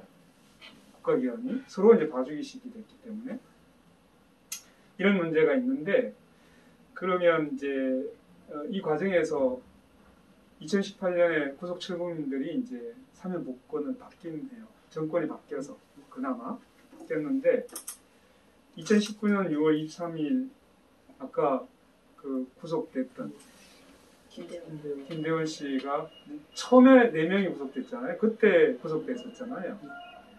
그분이 이제 일을 하기도 하고 했는데 그 어떤 그 상황에서 전혀 이제 스스로를 이겨내지 못했고 그 트라우마 때문에 자살을 하게 됩니다.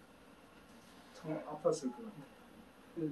김대원 씨는 용산 사구에서 봉화춘이라는 중국집을 운영하던 분이거든요. 굉장히 이제 그 어머니를 모시고 아직 결혼을 하지 않은 저보다 2살 많나요?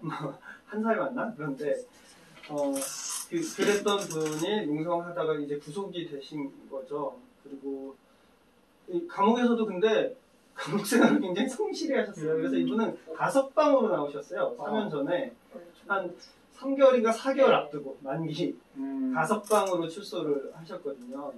근데 가석방으로 출소하고도 바로 어쨌든 물론 그때는 이제 그 전엔 사장님이었지만 이제 그 뭐 눈안에 치킨집 배달을 하고 또 슈퍼 배달을 하고 이런 배달 일을 하면서 계속 생업을 유지해 가셨고 저희들 만날 때마다도 그냥 잘 지내요 뭐 이렇게 얘기하지 별다른 이제 속내를 얘기하시진 않고 그래서 저희도 성실히 잘 살고 있구나. 왜냐면 저희 출소한 분들 중엔 그 고통을 직접적으로 호소하시는 분들이 굉장히 많았거든요. 그리고 맨날 이제 그야말로 술로 살 수밖에 없고 술 먹으면 또 막 연락하고 그래서 이제 그야말로 불안한 상태에 있는 사람들이 있었는데 오히려 이분은 잘 지내는 분이라고 생각했었는데 이분의 사망 소식의 전화를 들었을 때도 저희도 누구라고? 이 누구누구가 아니고 누구누구라고 이렇게 말할 정도로 오히려 걱정됐던 사람은 따로 있는데 전혀 걱정하지 않았던 사람의 사망 소식을 들었던 거고 사망 사건 이후에 그분과 전에 우리가 뭐 영상 기록을 해서 인터뷰를 하거나 이랬던 것들을 좀 다시 들춰보니까 이분이 그런 말을 했더라고요. 그러니까 감옥에 가서도 자기가 이렇게 갇힌 이유들이 제대로 이해되지 않다 보니까 출소하고 나서도 자기가 꺾인 것 같다라는 어. 말씀을 하셨어요. 꺾인 것 같다라는 말씀을 하시면서 계속 어쨌든 이 예전의 삶으로 돌아가지 못했던 게 있었고, 또 하나는 이제 이 본인이 어쨌든 생업을 하다 보니까 그 이후에 용산 진상규명위원 활동에 같이 못하시게 된 거잖아요. 그것에 대해서 동지들을 만나면 미안하다는 말들을 계속 하고 있었는데, 이게 이분이 돌아가신 시점이 바로 한 달 전에 검찰 조사 결과가 나왔던 거거든요. 2019년 5월에 검찰청 재조사 결과가 나왔던. 한 10개월 전에 경찰 조사 결과가 어떻게 보면 그러니까 그분뿐만 아니라 저희 출소자들이나 유가족들이 다 기대가 있었거든요. 정권이 바뀌더니 재조사를 하고 검찰 재조사를 하니까 뭔가 밝혀지겠구나, 뭔가 되겠구나 라고 했는데, 경찰 조사로 일부 드러났지만 제대로 드러나지 못했는데, 바로 2019년 1월이 용산 10주기였잖아요. 네. 그때 김석기는 경찰 조사 결과 자기 인정할 수 없다, 지금이라도 똑같이 할 것이다 라는 말을 들었을 때 사실 생존자들이 엄청 충격을 받았어요. 근데 그러고 검찰 조사가 결론이 났는데, 검찰에서도 결국은 사과 권고가 나오는 상황에서 이게 더 이 피해자들한테 아프게 했던 건 뭐냐면, 이제 다 끝났다, 용산. 경찰에서도 조사하고 검찰에서도 조사해서 밝히고 했으니까 이제 용산 진상규명 이런 것들은 다 끝났다 라는 거 이제 사회적으로 인식된다고 생각이 많이 드셨던 거예요. 그러다 보니까 이 피해자들은 밝혀진 건 제대로 없는 것 같고, 책임자들은 아무 책임도 지지 않고 나 지금이라도 똑같이 할 거라고 얘기하는데, 사회에서는 이제 다 끝난 걸로 정리되는 것 같은 거에서의 압박들이 있었는데, 이분도 그 검찰 조사 결과 한 달 후에 이 목숨을 끊으면서, 물론 자기가 왜 그랬는지 얘기는 하진 않으셨지만 우울증에 계속 시달리셨던 건데, 좀 그런 영향들이 있었다고 밖에 볼 수 없는 것 같아요. 그러네요. 굉장히 아팠을 것 같아요, 우리 김소영 부장님. 맞죠. 근데 이제 다들 뭐 트라우마 이제 뭐 많았었고, 근데 이제 그때 가장 많이 생기 있으셨어요. 아까 얘기한 검찰, 그 이제 조사 과정에서 내가 언젠가는 우리가 다 한 게 아니고, 우리가 살인한 것이 아니라 우리가 어쨌든 피해자였고, 이런 부분에 대해서 당신들이 우리를 많이 다치게 했고, 니네들이 잘못을 했고, 이런 것들에 대해서 이제 직접적으로 알려지고, 정말로 조사 과정에서 그런 것들이 밝혀질 줄 알았던 것 같아요. 근데 그때 우리 김대원 씨 이제 한번 우리 그때 만나서 얘기를 좀 나눴었는데요. 이제 그때만 해도 사실은 이제 되게 희망적이었거든요. 굉장히 희망적이었고, 우리 한번 초대할게요, 뭐 할게요, 이런 얘기까지 다 했었는데, 갑자기 그 얘기 나와서 정말 충격이었고요. 아까 이제 누구요 이렇게 물어봤다고 했는데, 우리도 정말 착했고 가장 일상 속으로 가장 자연스럽게 들어가는 동지였거든요. 가장 자연스럽게 사고 치지 않고 막 시달리지 않고 그랬는데, 이제 갑자기 그 죽음 얘기 들어서 정말로 많이 이제. 그렇죠. 그러니까 이게 특수공무집행방해 치사상죄, 그 구속 철거민들한테 붙여진 죄명이에요. 이걸 역으로 돌리면 사실은 내가 내 동료를 죽인 거다. 낙엽된 거예요. 아마 거기에 대한 그 트라우마, 어떤 그 마음의 그 부담, 이런 게 아마 떠나지 않았을 것 같은데, 이 부분에서 결국은 조금 돌이켜보면 살인자 누명을 받지 못했어요. 본인들. 이게 이제 그 국가가 오히려 이제 그 살기 위해서 우리 이상님 부인 되신 어머님이 늘 하는 얘기가, 살기 위해서 올라갔는데 죽어서 내려왔다. 살기 위해서 올라갔지 누굴 죽이려고 올라간 게 아닌데, 그 단식을 이렇게 들어보면 참 받아들이기 힘들겠다라는 생각이 듭니다. 내가 왜 이렇게 생각이 들고, 그래서 이제 이 결과 진상조사든 과거사위원회든 뭔가 이 좀 제대로, 그죠? 그 과잉진압, 살인진압, 과잉진압인데 사실은 살인진압이었죠. 죽든 말든 하여튼 무조건 했으니까 그게 없었더라면 이 참사는 막을 수 있었지 않았을까 하는 생각이 자꾸만 가정법 들거든요. 여기에 대해서 그 가슴 아리하고 있는 분들에 대해서 국가는 일정한 책임을 져줘야 되는 것이 남아있는 과제일 수 있어요. 지금 뭐 우리가 형사적으로 이미 공소시효가 다 지난 걸 가지고 되돌리기는 어렵지만 그러나 국가가 해줘야 될 책임은 이 사람들이 내가 나의 동료를 죽인 게 아니다라는 정도의 그 마음은 위로해 줄 수 있는 정도의 뭔가 입장을 밝혀야 되는데 없었던 거예요. 경찰청장이 물론 그때 사과했죠. 한번 사과했고 검찰청장은 절대 사과 안 했죠. 그 가해자를 피해자를 둔감했던 검찰. 아까 질문이 나왔어요. 이게 어떻게 해야 되냐? 라는 질문이 나올 수밖에 없는 상황이에요. 자, 그래서 이렇게 한번 보죠. 여전히 근데 사면복권 받았는데 아직도 DNA 채취, 당신은 강력범이기 때문에 DNA 채취 받아야 돼. 계속적으로 지금 압박이 들어오고 있다라는 얘기를 들었어요. 어떤가요? 그 당시에 뭐 구속됐던 분들뿐만 아니라 이제 불구속으로 기소돼서 이제 판결을 받았던 분들에 대해서도 그 이후로 끊임없이 DNA 채취 요구가 나왔고 이게 일상으로 복귀하신 분들이 이런 것들을 계속 받다 보니까 끝까지 나는 이런 거 받을 수 없다라고 해서 거부하신 분들이 계신데 그런 분들에게는 이게 어쨌든 뭐 사면뿐만 아니라 복권까지 받았잖아요. 그렇죠. 근데도 작년에도 DNA 채취 요구서를 받으셨어요. 그러네요. 네. 사면 복권을 받았는데 여전히 생체 정보를 채취하겠다. 이 원래 생체 정보를 채취하는 것은 강력범죄의 재발을 막기 위해서 사실 이건 이제 매우 예외적으로 제한적으로 하는 건데 이런 이제 자기 생존권 투쟁을 했던 분들 아니면 특히 이제 또 노동조합이 보면 몸싸움 좀 있어가지고 폭행으로 들어가면 무조건 이 DNA 채취를 들어온단 말이에요.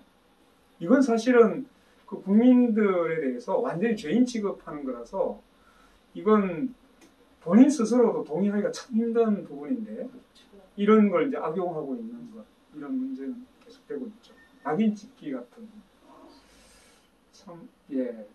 그것도 있었고 또 국민건강보험공단에서는 당시 네. 경찰 특공대원 치료받은 것을 철거민들에게 구상권 청구를 해서 그거 역시도 저희가 합법성까지 갔는데 그리고 이제 패소해서 그 구상권 무는 일도 있었고 저는 그 부분 그게 이제 지금 그런 방식이 바로 쌍용차 그 진압 과정에서 그대로 네. 똑같이 이제 전파가 됐죠. 이어져 버렸는데 국가가 공권력을 가지고 집행을 하다가 하는 부분을 국민에게 다시 그 비용 청구를 하는 것은 그건 이중처벌이에요. 내가 세금을 냈는데 국가가 자기의 어떤 집행을 하다가 다친 부분은 국가로서의 공권력 행사임을 다시 국민에게 전가한다? 이건 참 문제 있는 방식인 거죠. 그래서 그러면 이제 하나 남아있어요.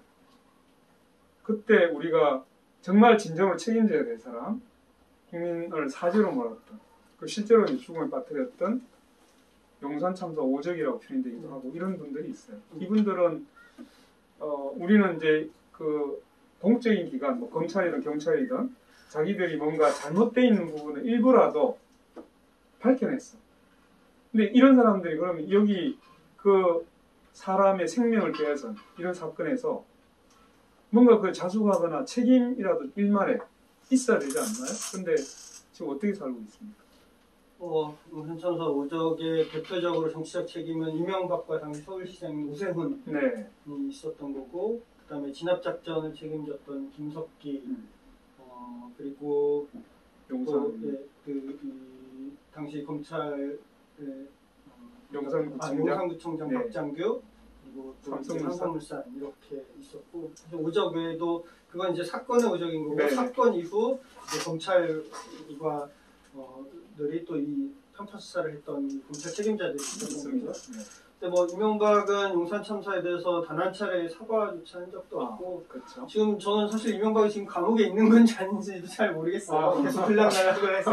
근데 네, 이것도 그렇군요. 역시 뭐 용산 참사와 관련돼서는 전혀 뭐 음. 책임을 묻지 못한 상황인 거고 오세훈 같은 경우도 당시에 이 무리한 개발을 밀어붙였고 아까 얘기했던 그런 용산 개발이 오세훈 대권 프로젝트 때문에 결국은 빠른 인허가가 났던 건데 오세훈은 이번에 또다시 재개발 재건축 규제 완화 활성화 공약을 내셨을 뿐만 아니라 선거 과정에서 용산 개발이 앞으로의 미래다라는 것을 슬로건으로 내기도 했었던 거고요. 그 다음에 이 용산 참사와 관련돼서 철거민들의 폭력이 이 사건의 본질이다라는 막말을 해서 유가족들에게 또 실망을 있었고, 근데 그자가 또 서울시장이 돼버렸죠. 그래서 굉장히 용산이고 또 이제 진압작전 지휘 총책임자였던 김석기는 아시겠지만 지금 이제 그 국민의힘 경주 예. 제가 가슴 지역 아프죠. 국회의원으로 되어 있는데 이 제조사에서도 김석기의 책임이 밝혀졌고, 네. 그러니까 자기가 몸담았던 경찰 조직에서 밝힌 거거든요. 네, 그래서 맞네요. 책임이 있다 그러고 이 사람의 사법적 처리가 필요하지만 공소시효가 지나서 수사 공고를 하지 못했다라고 경찰이 결론 내렸는데 자기가 몸담았던 경찰의 발표조차도 부인하고 지금이라도 똑같이 진압할 것이다 라고 하고 있는 상황으로 승승장구하고 있죠. 원래 김석기가 이제 용산 참사 이후 어쨌든 물러나고 네. 경찰총장직을 물러났는데 그해 10월경, 그러니까 우리 아직 장례도 못 치른 상황에서 이명박이 김석기를 오사카 총영사로 임명을 했었어요. 네, 맞습니다. 그렇게 갔다가 이제 박근혜로 바뀌고 나서 박근혜가 김석기를 한국공항공사라고 하는 공기업 알짜 공기업 사장으로 임명해서 신분 세탁해준 다음에 공천을 줘서 경주 출마해서 국회의원 이제 2선 네. 국회의원이 된 상황이고요. 네. 박장규 당시 용산 이 구청장은 참사 당일날 이거는 떼쟁이들이다, 철거민은 아니다라고 했었는데 이 사람은 그 후 한 3, 4년 후인가요? 용산 5구역 개발 비리 특혜 분양하고 뇌물 받은 건으로 기소돼서 구속됐다가 1심에서 집행유예로 나왔고요. 그리고 뭐 우리 이제 그 삼성은 뭐 아무런 책임을 사실 뒤로 완전히 무사불에 걸렸는데 예, 사실 용산 참사 이후에 삼성이 건설 부문에서 발을 뺐다라는 소문이 파다하게 났었거든요. 그건 일단은 하나는 당신 건설 경기가 나빠지니까 그렇겠구나라고 판단했었는데 최근에 뭐 그 이재용 그 경영승계 관련돼서도 나왔지만 당시 삼성물산의 재산 가치를 낮추기 위해서 이재용이 승계받기 위해서 그래서 일부러 건설 예, 맞습니다. 예. 그래서 용산 4구역이 7년 동안 공터로 방치됐거든요. 다 철거한 다음에. 그렇죠. 그 7년 동안 공터로 방치된 이유 중에 하나가 삼성물산이 우리 이거 이제 사업비 너무 많이 들었으니까 시공비 6천억을 더 증액해 달라라고 조합에 요구를 했던 거예요. 그러니까 조합으로서는 이게 말도 안 되는 금액을 삼성이 요구하니까 계속 금액을 조율하는데 조율이 안 되니까 결국 계약을 해지했고 삼성도 나 됐어. 빨리 어차피 얘기는 가치를 떨어뜨리려고 했으니까 이렇게 되고 새로운 시공사를 구하지 못해서 7년 동안 공터로 방치됐었던 거거든요. 근데 삼성에는 아무 책임도 사실 묻지 못했죠. 그다음에 당시 이제 검찰 편파 수사했던 게 이제 밝혀졌는데 이 책임을 졌던 이 정병두 이 특별수사본부장은 그 박근혜 때 대법관 후보까지 갔다가 유가족들이 막 반발하면서 결국 대법관은 안 되니까 이제 옷을 벗고 변호사로 가서 개인 변호사 사무실을 개업했는데 바로 뭐 현대의 사회이사, 그다음에 지금은 또 LG U+ 사회이사거든요. 그렇게 기업들 사회이사 하다가 작년에 김앤장으로 가서 기업법무팀을 담당하는 변호사로 돼서 제가 알기로는 이재용 사건도 김앤장 그 기업법무팀이 담당하는데 여기서 담당하고 있고 그렇게 그야말로 승승장구를 하고 있고요. 재벌의 공이병처럼 활동하고 있는. 이 정병도 바로 밑에 있었던 아까 검찰 그 재수사를 방해했던 조은석 검사는 지금 감사위원, 그게 차관급 준한다고 하더라고요. 감사위원으로. 신두호 또 서울청 기동 본부장 현장을 지휘했던 특공대를 지휘했던. 그 신두호 같은 경우는 어쨌든 경찰은 다 퇴임한 상황인데 네. 이번에 이제 검경 수사권 조정되면서 자치경찰제가 도입이 되잖아요. 예. 그래서 각 지자체마다 자치경찰위원을 뽑게 되는, 구성하게 되는데 국가경찰위원회에서 인천자치경찰위원으로 신도를 추천을 한 상황에서 인천의 민변이나 단체들이 반발하고 유가족들도 반발하니까 인천시에서 국가경찰위원회에 이거 반려해달라라고 해서 결국은 이제 신도는 무산이 돼.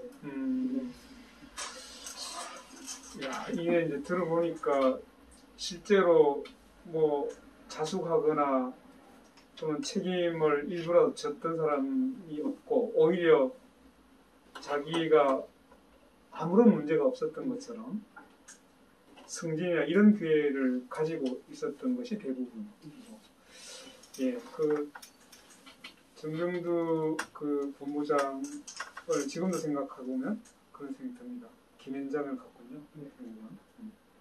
그래서 결국 재벌에 또 가장 앞서서 또 변론을 하고 있는. 자, 그럼 이제 마무리를 하죠. 네. 우리는 일제 시대가 지났어요. 근데 일제 부역했던 그 앞잡이 노릇을 했던 사람들은 아무도 책임지지 않고 오히려 승장 과정에서 부와 권력을 행사했어요. 근데 역시 국민을 죽음에 빠뜨렸던, 그리고 국민의 생존을 박탈했던 이런 사람들이 여전히 우리 사회에서 잘 살고 있어요. 이런 역사의 반복, 이건 참으로 아프죠. 그러니까 이제 사람들은 그렇게 합니다. 그래봐야 네가 다쳐. 이런 이제 패배의식, 여기 너무 강하잖아요. 그래서 바꿔보려고 했을 거예요. 이번에 이제 정권이 바뀌고 이러면서 검찰이 이제 무서워 부리다 이렇게 해가지고 이걸 이제 바꾸려고 사실 공수처도 만들고 뭐 이렇게 했는데 이게 본질이 완전히 빗나가 있죠. 실제로 아까 이제 이 어떻게 처벌할 수 있을까 아니면 검찰에 대해서 견제를 할 수 있을까에 대해서 그 한 아이디어 방안으로서 나온 게 검찰을 수사할 수 있는 기구를 만들자라고 했는데 엉뚱한 데 가서 지금 또 관역을 겨누고 있어요. 공수처가 만들어졌는데 그게 실제로 그 고위 권력을 행한 게 아니라 무슨 해직자를 특채한 걸 문제 삼았어요. 그러니까 완전히 엉뚱하게 됐는데 하여튼 그런 노력에도 불구하고 검찰 개혁은 여전히 미완성이고 됐는지 안 됐는지도 잘 모르겠어요. 여전히 건재하니까 사실은 그런 문제가 있습니다. 자, 그러면 이제 진상 아까 용산 참사 범국민 대책위에서 마지막에 이제 용산 참사 진상규명위원회로 지금 전속하고 있잖아요. 그 이름이 의미하는 바가 있는 것 같아요. 말씀드렸듯이 용산 참사 진상규명 재개발 제도 개선위원회라고 하는 이름인데 아까도 얘기했듯이 제도 개선. 네. 왜냐하면 그러니까 용산에서 밝혀야 될 진실이라는 것은 아까 얘기했듯이 저는 뭐 막루에 올라가게 된 진실과 막루에 올라간 이후의 진실이라고 생각하거든요. 올라가게 된 진실이 바로 이 재개발 문제인 거고, 그건 물론 당시 용산 참사 당시 용산 사구역의 재개발과 관련된 뭐 비리나 편법 이런 문제도 있겠지만 계속 한국 사회에서 반복되어 온 이런 재개발 문제들에 대해서 결국은 바꿔내는 게 용산의 재발을 방지하고 진실을 찾는 길이라고 생각을 하거든요. 특히 그 용산 참사 이후에 다른 데 철거민들을 만나는 경우들이 있는데 그분들이 꼭 하시는 말이 뭐냐면 일단 미안하다라고 저한테 얘기를 하시면서 나도 용산 때 언론만 보고 저 빨갱이들, 저 떼쟁이들, 저 부상 더 받으려고 저런다, 저렇게 과격하게 용산다, 자기도 그렇게 욕했는데 내가 지금 당해보니까 알겠다 왜 그랬는지 그런 말씀을 하시거든요. 그래서 아마 그 얘기는 또 김선 동기도 해주실 것 같은데, 그래서 그런 재개발 관련된 정책을 바꾸기 위한 활동들이 하나가 있는데 사실 이게 10여 년이 지났지만 거의 바뀌지 않았고 오히려 일부는 더 후퇴된 것 같은 느낌이 들고, 어쨌든 이 부동산 경기 하락과 맞물려서 도시재생이라는 이 방식으로 전환하는 것 같이 됐다가 다시 또 재개발 재건축 활성화로 지금 돌아서는 거여서 그게 더 좀 참담한 점이 하나가 있고요. 또 하나는 어쨌든 이 사건의 진압 과정의 진실을 밝히는 게 중요하잖아요. 전 검찰 조사나 경찰 조사에서 사실 저는 밝혀야 될 것들의 80% 이상은 이미 드러났다라는 생각이 들어요. 이미 그렇죠. 이 사건에 명확하게 이건 아무리 어떻게 조사해도 경찰의 진압 작전이 잘못됐다는 것밖에 나올 수밖에 없는 거거든요. 그래서 이 성격 규정은 이미 분명하게 된 거고 그런데 그 진압 작전이 지휘되는 과정에서 관여한 사람들의 구체적인 이 상황들, 특히 청와대의 개입 여부 이런 것들이 제대로 밝혀지지 않았잖아요. 이게 저는 경찰조사위원회는 경찰의 잘못만 조사하는 거고 검찰 조사위는 검찰의 잘못만 조사하는 거다 보니까 더 확대되는 조사가 되질 않았던 거예요. 특히 나중에 한겨레 21을 통해서도 밝혀졌지만 국정원이 알파팀이라고 해서 그 국정원 산하의 미인가 사찰 조직을 만들었었는데 2008년 이후에 최초로 투입한 곳이 용산참사 현장이거든요. 용산참사 농성장에 일반인들에게 카메라 장비랑 이런 것들 나눠줘서 이 시위하는 장면 불법 촬영해서 정보 수집하게 해서 오면은 돈을 주고 알파팀에서 한 거랑 또 기무사에서도 용산참사 여론조작에 관여했던 것들이 그 한겨레 20을 통해서 밝혀졌거든요. 근데 경찰 조사나 검찰 조사는 국정원이나 기무사 관련된 조사는 뭐 시도조차 하지 않았던 거죠. 청와대 조사는 당연히 시도조차 하지 않았던 거고. 그래서 이 국가 차원의 진상조사가 필요하다라는 거고 그것은 제대로 수사권, 기소권 이런 권한을 갖는 국가 차원의 진상조사를 통해서 용산 참사의 이 총체적인 진압 과정뿐만 아니라 그 사후에 있었던 것들에 대한 재조사가 필요하다는 게 저희들의 주요한 요구인 거고요. 또 하나는 지난 20대 국회 때는 반인권적인 국가 범죄에 대한 공소시효 배제 특례법이 발의됐었거든요. 그러니까 국가가 행한 반인권적인 범죄에 대해서는 공소시효를 배제해야 된다라는 특례법이 20대 국회에서 발의되었는데 한 20명 정도 의원들이 서명해서 근데 뭐 논의조차 안 되고 폐기됐던 거고 지금 뭐 현재 21대 국회에서는 그런 법률이 아직은 발의되지 않은 걸로 알고 있어요. 그래서 뭐 사실 물론 이제 그때 이 법안들을 저희가 더 재구성할 필요는 있겠지만 최소한 이 국가범죄와 관련돼서는 공소시효 배제하는 게 맞다. 그래서 끝까지 책임을 물어야 된다. 하는 그런 법적인 개선도 반드시 좀 따라주겠습니다. 예, 굉장히 뭐 이미 우리가 해야 될 과제가 뭘까라고 질문을 던지기 전에 진상규명과 그리고 제도 개선 그 위원회가 해야 될 일들을 설명해 주셨습니다. 우리 김수영 국장님도 뭐 보충적으로 하신 말씀 있으면? 이제 아까 뭐 국가범죄라고 이제 표현을 하셨는데요. 사실은 이게 지금 뭐 용산 이후로 밝혀지지 않았다 등등 이제 얘기들이 진상조사가 제대로 되지 않았다 등등 뭐 얘기들이 많이 나오는데 진상조사가 될 수가 없어요. 왜냐면 용산의 진실이 밝혀지면 우리가 계속 얘기했듯이 이제 앞으로 재개발 재건축 지역에서는 이러한 폭력 사태, 그러니까 폭력적으로 밀어붙이는 막가파식 개발이 진행되지 못한다. 이제 이게 기본 그때 답이었었거든요. 실제적으로 지금 용산에 있었던 일, 옛날부터 개발 지역에 있었던 그 개발 폭력들에 대한 진실이 밝혀지지 않았기 때문에 뭐 용산도 이제 그거의 한 축으로 지금 많이 이제 크게 발발이 됐지만 나왔다라고 보고요. 지금 현재 그 진실이 밝혀지지 않음으로써 계속적으로 개발 지역에서는 이런 일들이 벌어지고 있어요. 저는 국가폭력이라고 얘기하는데 지금 건설 자본이 살인을 저지르고 국가가 그것들을 지금 막아주고 있고 덮어주고 있는 입장이라고 지금 보고 있거든요. 지금 현재 뭐 아까 인창동 얘기도 나왔지만 막루는 계속 올라가고 있습니다. 막루는 계속 작던 크던 철거민들이 피할 데가 없고 갈 곳이 없고 쫓겨날 수 없기 때문에 사실은 작던 크던 곳곳의 용산들은 계속 올라가고 있어요. 용산의 진실이 밝혀졌고 용산의 이런 잘못된 안전을 책임지지 않은 이러한 진압 때문에 사람들이 다쳤고 근데 또 그 과정에서는 이 용산 내 용역들의 폭력과 이런 부분들 때문에 밀려날 수밖에 없었던 철거민들의 문제도 나왔었고 그리고 사업 승인을 내주는 그 지자체에 잘못된 이런 이주 대책이 전혀 없는 부분에 승인을 내줬던 부분들도 이미 나왔었던 부분이거든요. 그럼에도 불구하고 바뀐 것은 전혀 없죠. 바뀐 것은 용역법 조금 바뀌었다고 하는데 사실은 그 용역법도 이제 본인들이 유지하기 위해서 쉽게 만들어 놓고 제도화 시켜서 오히려 더 개발지역 철거민들을 이제 옥죄는 방법으로 지금 이용이 되고 있고 제일 큰 문제는 아까 생존권이라고 얘기를 했잖아요. 근데 생존권을 지키는데 이제 특수공무집행 방해라는 이 죄명이 비일비재하게 이제는 기본으로 지금 이제 올라와 있다는 거예요. 용산 이후로 적용이 되고 있다는 거예요.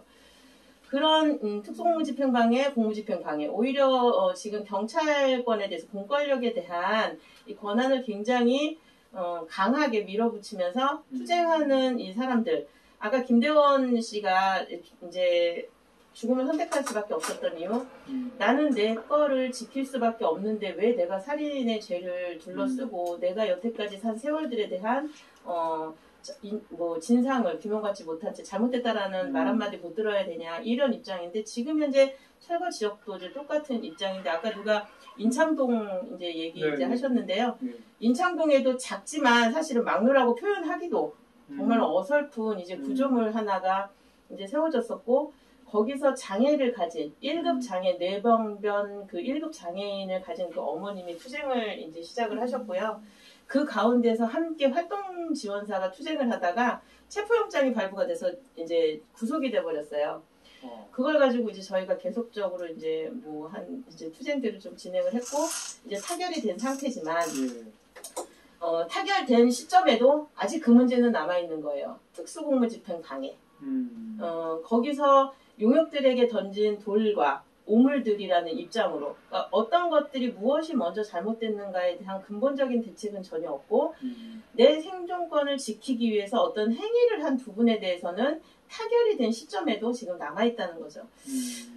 이제 민민이라고 하거든요. 개발지역은 사실은 사인 간의 문제다라고 얘기를 하는데 가장 강하게 개입을 하는 것이 공권력이에요. 왜냐하면 철거민들에게는 그 공권력이라는 부분들이 굉장히 무서움으로 다가오는 이제 이 서민들의 입장이었기 때문에 그것으로 당신들의 생존권을 포기시키려는 이런 부분들이 이거 국가폭력으로 계속 이 철거지역의 철거민들을 계속 이제 몰고 있는 거거든요. 막가파식 개발을 누가 주장하고 있냐, 누가 조장하고 있고 누가 지금 밀어붙이고 있냐라고 따져본다면 뭐 사실은 건설사나 뭐 조합이나 이렇게 철거민들의 입에서는 나오겠지만 솔직히 얘기하면 전체적으로 보면 저는 뭐 국가라고 생각을 하고 그 공권력이라고 이제 생각을 합니다. 왜냐하면 건설자본 저희는 입으로 건설자본이라는 말을 하지만 사실은 철거민들 입장에서는 그 건설자본이라는 입장은 피부에 와닿지 않는 생소한 단어거든요. 건설자본이 돈을 벌어야 정치계 쪽으로 돈이 많이 넘어간다라는 것, 정치가 편하다는 것은 이미 기본적으로 알고 있는 것이고 그래서 용산도 이명박 정권이 이명박이 밀어붙일 수밖에 없었던 사유가 사실은 거기에 있었다라고 보는 거고 삼성이라는 거대 자본에 그 돈줄이지 않았겠습니까? 그것들이 지금 현장에서도 2009년 이후에도 계속 진행이 되고 있는데 그날 저희가 이런 인권 침해라든가 장애인 인권 침해라든가 이런 개발의 폭력성을 가지고 기자회견을 했는데 MBC에서 나왔어요. 근데 단 한 줄도 나오지 않았습니다. 지금 사실은 감춰진 가운데서도 엄청난 이런 그 공권력들이 철거 지역에 계속적으로 개입을 하고 있고 그런 방법으로 계속 겁을 주고 있고 그럼에도 불구하고 이 사인 간의 문제에 진짜 철거민들이 큰 잘못을 해서 감옥을 가는 입장으로만 지금 계속 이제 얘기가 되고 있거든요. 이것들을 정말로 누가 한 사람의 잘못이고 어떻게 생각하고 어떻게 이 근본적인 대책을 마련하느냐 법이 바뀌어야죠. 법이 바뀌어야 되는데 법을 다루시는 분들이 전체적으로 투기 안 하시는 분들이 어디 있을까 하는 생각을 또 해보고요. 예. 이제 그동안 쌓여있던 걸 막 다 이제 막 쏟아내셨는데 우리 사회는 지금 그 소유자와 그리고 비소유자, 세입자라고 되어 있죠. 이 사건은 사실은 상가 세입자들이 그 자기의 생존을 부르짖었던 사건이죠. 이게 이제 세입자에 대한 그 권리, 세입자의 어떤 생존, 이 문제가 제도적으로 전혀 지금 나아진 게 없어요. 그러니까 그 본인들이 투자를 했던 아니면 거기서 생활을 해서 그 철거로 인해서 그런 자기의 생존을 유지할 수 있는 뭔가 이제 대책 방안이 마련돼야만 실제로 이런 이제 분쟁이나 충돌을 최소화시킬 수 있는 부분일 텐데 여기에 대한 제도 개선 제가 듣기로는 예전에 지급하던 이주비랑 뭐 영업손실 3개월 분이랑 거기 플러스 1개월 해준 게 다다. 그리고 이제 권리금에 대한 부분은 아예 그때도 취급 안 했고 지금도 취급 안 했고 결국은 쫓겨나면 자기가 그동안 이제 구가했던 부분에서 결국 이제 거의 빈민 수준으로 떨어진다. 이런 이제 그러니까 자기 생존 수단을 이제 박탈당하게 되는 건데 이제 그런 데 대한 이제 그 국가적인 차원의 대책이 뭔가에 대해서 이 용산이 실제로 고민하게 해줄 수 있는 계기였는데 놓쳐버렸어요. 그건 정치권에서도 실제로 뭔가 개선책을 내놓지 못했고 정부도 그랬고 이게 이제 굉장히 우리로 봐서는 참 아픈 부분이에요. 사람이 죽었으면 이제 재발되지 않도록 하려면 근본적인 원인에 대해서 제도적인 어떤 뭔가 변화가 있고 개선이 있어야 되는데 꼴짝 영업손실 보상 1개월치 더 준다 라는 것으로 끝이 났어요. 이게 되게 지금 아픈 대목이에요. 또 하나는 이게 이제 그러면 가진 사람들의 모든 고난을 부여하는 것이 정말 절대적인 정의이고 선인가? 우리가 이제 강제퇴거금지법도 뭐 그때 그 우리 박원순 시장이 들어와서 뭐 일정 부분 좀 시행을 하려고 하다가 사실 그것도 유야무야 되는 듯한 느낌이 있고 그래서 특히 이제 뭐 부동산 값이 뭐 천정부지로 뛰면서 이 세입자 권리가 정말로 심각하게 되고 있잖아요. 사회적 격차와 불평등을 해소하기 위해서는 사실 소유하지 못한 우리 일반 국민들을 어떻게 보호할 것이냐 하는 것이 국가적인 대책으로 사실 필요하다. 이런 이제 결론이고 그게 이제 우리 제도 개선 쪽에서는 좀이 아니라 본질적으로 좀 고민이 돼야 된다라는 문제가 있을 거고 아까 이제 그 공권력 행사 과정에서 자신들의 잘못된 판단과 무리한 진압, 살인 진압으로 희생시킨 이런 이제 그 공권력에 대해서는 앞으로 어떻게 통제할 거냐 하는 문제는 오히려 더 이상한 방향으로 가고 있습니다. 사실은 경찰이 훨씬 더 이제 권력이 두터워지고 있는 거죠. 네. 수사권을 가지고 있고 정보에 대해서는 여전히 대책이 마련되어 있지 않습니다. 예를 들면 많은 과제만 던져주고 우리는 이제 이 사건을 조명을 마무리를 해야 되는데 이렇게 정리하겠습니다. 이 용산 참사는 우리 사회가 갖고 있었던 이 자본과 권력 간의 유착 관계를 엿볼 수 있는 매우 중요한 사건이었고 또 그것이 그러한 자본의 이해관계를 관철시키기 위해서 국가 권력이 어떤 식으로 동원되고 있는지를 보여준 사건이기도 했습니다. 그 처리 과정에서 결과적으로 국가 권력은 공평하지 않았습니다. 정의롭지 않았습니다. 하나의 피해자를 만들고 그 피해자를 가해자로 둔갑시키는데 국가 권력이 동원됐습니다. 이 과정을 국가폭력이 행했던 이 과정을 치유하기 위해서는 피해자가 가해자가 됐던 이 바뀌어진 이 책임 문제를 되돌려야 됩니다. 이 원상 회복해야 됩니다. 그래야 상처받았던 국민들 개개인이 조금이라도 이제 그 사건에서 벗어날 수 있을 겁니다. 그러나 여전히 자기가 동료를 죽었다는 이 낙인에서 벗어나지 못했습니다. 그리고 자신들이 행했던 사실로부터 여전히 강력범이 요구하는 DNA를 아직도 요구하고 있습니다. 이게 지금 우리의 현실입니다. 누구나 이 땅에 태어나서 동등한 존엄성을 갖고 있습니다. 가진 사람이 더 우대받아서도 안 되고 또 가지지 못했다고 해서 차별받아서도 안 됩니다. 그러나 우리 국가 권력은 명백하게 차별적으로 행사되었습니다. 우리는 국민의 이름으로 국가 권력의 이러한 차별적 처우와 방식에 대해서 다시 한번 반성을 촉구합니다.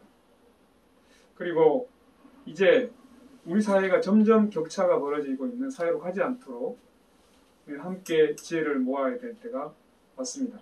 오늘 매우 장시간 용산 참사를 통해서 국가폭력이 어떻게 행사되었고 그것이 어떤 식으로 여전히 잘못을 인정하지 않은 채로 지속되고 있는지, 그로 인해서 그 피해를 받았던 우리 용산 철거민 분들이 아직도 2009년에서 벗어나지 못한 채 고통을 안고 살고 있습니다. 기억해 주시고 오늘 토론이 조금이라도 우리 사회를 바꾸는데 도움이 되기를 기원합니다. 이상으로 오늘 국가폭력 치유될 수 없는 상처 제3차 강연이 아닌 자강연을 마치겠습니다. 고맙습니다. 고맙습니다. 수고하셨습니다.